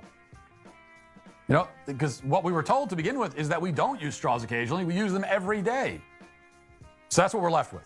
The only way that the paper straws won't do severe damage to our health is if the logic for using paper straws in the first place. Don't use the word logic. You don't know what it means. You have committed numerous logical fallacies that grinds my gears so bad. When right-wingers are like, oh, this logic, you just committed a fucking fallacy. There's no reason to use them at all. Now, look at the silver lining, though. As Molly said in her TED Talk, the plastic straws that you use, they can harm you. If marine animals eat those straws and then you eat the marine animals, then, indirectly you're ingesting the plastic. Well, now we've cut out the middleman so that we can just be harmed directly by the straw instead. So you can ingest the straw by throwing it in the ocean, waiting for a fish to eat it, then eating the fish. That's one way. Or you can just ingest the straw by having it dissolve into your beverage and drink it, which is what we're doing now. A brilliant strategy. What this means is that the people who banned plastic straws never checked the data to confirm that plastic straws were actually a problem and never did any studies to make sure that the alternative straws would be better for people and the environment. That's because the plastic straw panic. I am almost certain that I can go to Google Scholar and pull up fucking studies on plastic straws.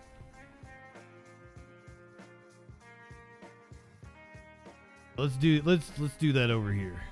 Let's go to Google Scholar.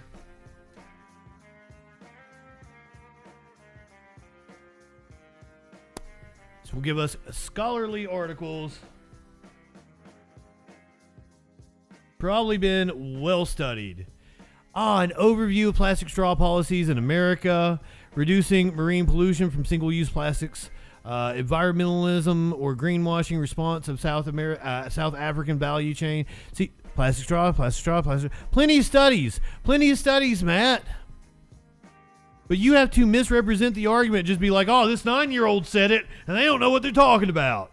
Never had anything to do with data or facts, and it was driven nor was it driven by any sincere desire to protect our oceans. It was all just another giant virtue signaling exercise, another petty power grab by the collection of meddling little tyrants who look for every conceivable way, no matter how small, to control our behavior. And when I say meddling little tyrants, to be clear, I'm not talking. Says the dude that wants to make sure that drag queens and drag shows are banned. Wants to make sure that students have to have permission to be called by their fucking nicknames at school. Shut the fuck up, Matt. About the 9-year-old kids. I'm talking about the people who use those 9-year-old kids as a pretense to control yet another seemingly small aspect of your life. And you were the one using a 9-year-old kid. You, sir. You could have cited any of the numerous studies I just looked up. But no, you had to straw man the argument and say, oh, well, this 9-year-old said it. They don't know what they're talking about because you are a dishonest jackass.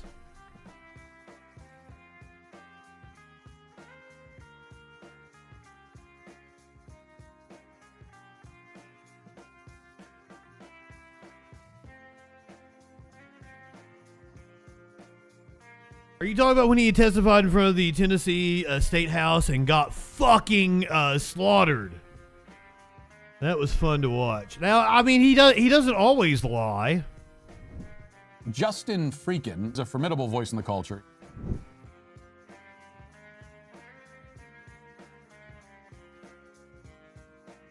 I don't usually play TYT videos on stream, but I'm very interested to watch this one. We're going to watch it together.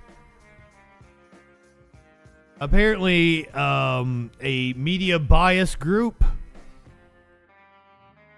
it's that ad of Fuentes fucking group. They put out a media bias chart, and it would seem that TYT is not happy with their placement on the chart. So I'm interested where they got plotted and what their critique is.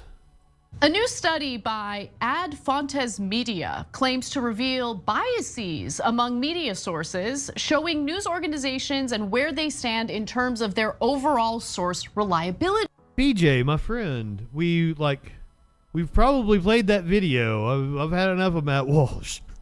Was it the one where he's in his car talking about we played so many Matt Walsh videos. He's like my arch nemesis. Like we do current news. Like we were watching a video Matt Walsh put out today. So TYT seems to be very upset about where they have been placed on this media bias chart. Let's see what they have to say. A new study by Ad Fontes Media claims to reveal biases among media sources, showing news organizations and where they stand in terms of their overall source reliability, Jank. And TYT, by the way, TYT meaning the main show, along with many other programs on this network, were included in this media bias report. Interesting. So let's take a look at the chart overall. Did she seem upset? Did she seem upset about it? Including all of the sources that were looked. Oh, I love they've got them on the far left, and Anna's like, no, we've pivoted to the right now. Come the fuck on, we're TERFs over here. How can we be that far left? And essentially scaled in this graph that you're watching. So the chart rates publications on two separate criteria, reliability and bias. On one axis, reliability is charted from 0 to 64, with anything over 40 being considered very reliable. Publications that land somewhere between 40 and 30 are still quite reliable, but include much more analysis or opinion. And then anything below 24 is characterized as selective or incomplete story slash unfair persuasion slash propaganda. Now let's take a look at the other axis. So the other axis plots how far away from 0. Bonus hole bleeder. With 0 being purely balanced coverage and -42 being most extreme left and 42 being most extreme right. So let's take a look at the simpler chart, and you'll see TYT a little more clearly here. And as you can tell, we're still considered credible, Jank, because we're above 24, but we're also considered far left, even further left than, the conversation, which is interesting. Yeah. Even further left than the bonus episode, which is literally the members only portion of our show. It's the same show. Okay. Well, is that the bonus episode or is that the breakdown? Let's go to one of the other. Is that the bonus hole? Kind of show you a little more clearly. Oh, there we go. On the right-hand side, Jank. Oh yeah, that is the bonus episode. Yeah, bonus episode is part of the TYT main show. Like it's. So that makes no sense. No sense at all. Yeah. We get Wayfarer in the bonus episode apparently. The bonus episode is the where we kind of just talk off the cuff. Shoot the shit. A lot lighter. There's less research that goes into the stories because it's a lot lighter. It's where we share a lot more personal stories. Anyway, we're going to talk about the funding and who's behind this analysis in just a moment. But Cenk, what are your initial thoughts? So look, I'm happy that they included us. I'm happy that they included other progressive voices that they usually don't include in these kind of things. Are you? Because normally in these kind of analysis, it's corporate media, right-wing media. And they're like, does the internet exist? I don't know. Nobody's ever heard of it, right? But here they covered a bunch of people, including a bunch of online guys from the right. That's the right way to go. I don't know why they picked those 4 things from the TYT network.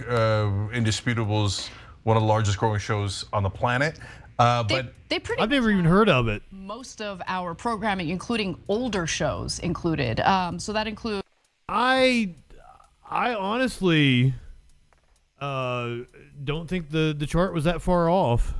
The bonus episode, Indisputable, Power Hour with Nina Turner, Staying Home with Josh Fox, which hasn't aired on TYT Network for years. Interesting. The Conversation, The Damage Report, The Twitchuation Room, The Young Turks, and Old School. Okay, well, God bless on that stuff. Wait, the Twitchuation room? I thought it was the Bitchuation room. That's Francesca Fiorentini, right?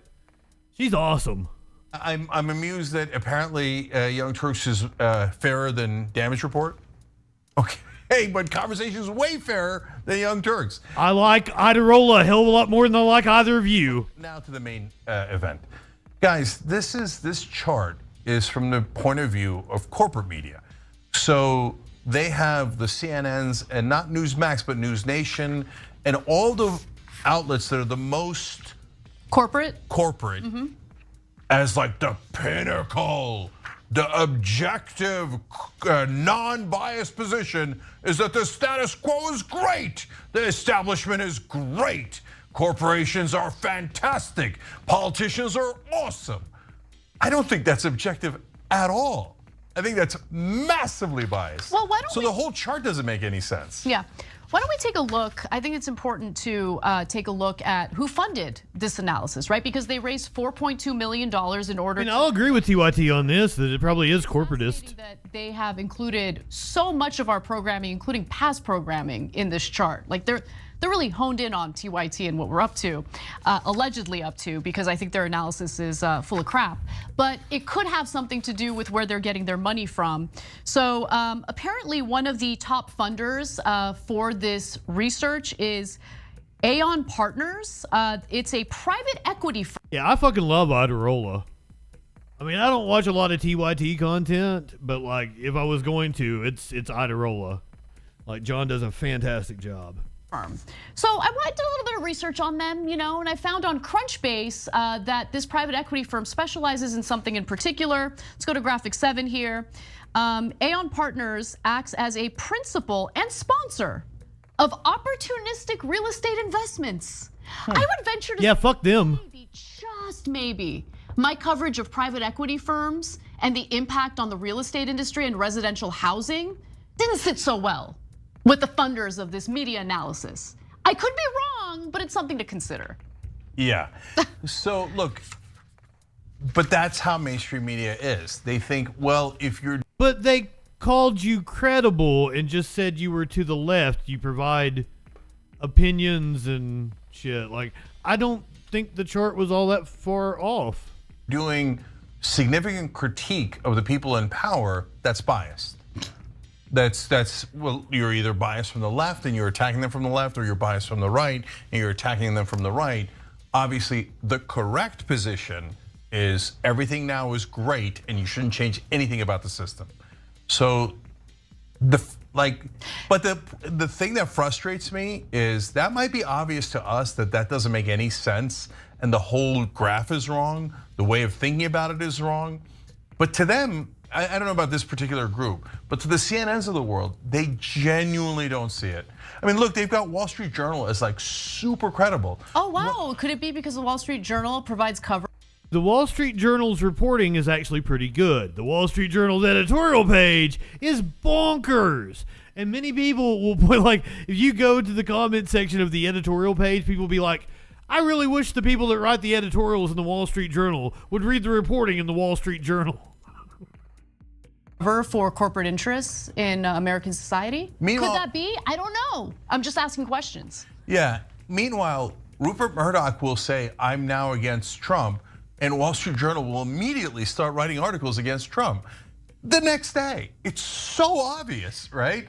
And they're like, nope, doesn't count, doesn't count. Wall Street Journal's pro-corporate, so they're super objective, and they're showing you reality as it is. No, they're not. None of these outlets, the establishment outlets, even talk about the number one thing in politics, which is money.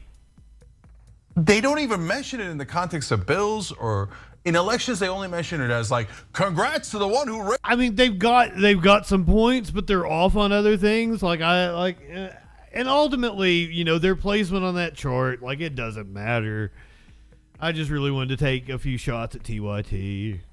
But hey, if you would like to revive your aggressive progressive show and you would like me to helm it, Chank, I'm open. I'll take that paycheck.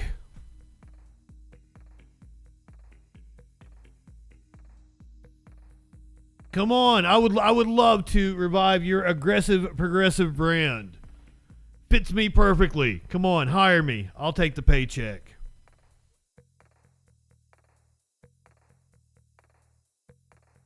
It was really hot today. It was really fucking hot today.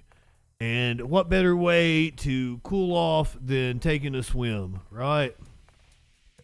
That's what these raccoons decided to do. They cooled off by taking a little swim. That's a first. Are they having fun? Apparently. Yeah, they're having fun. They're just enjoying themselves. Raccoons 3. They're adorable. Look at those little trash pandas. Oh, we gotta come back. They're just chilling now. Look at this guy over here. He's just like, hey guys, I'm in the deep end. Love it. What are they doing? They're just swimming. That's a first. Are they having fun? Apparently. Are they having fun? They're having fun. They're just enjoying themselves. I'll let the babies play.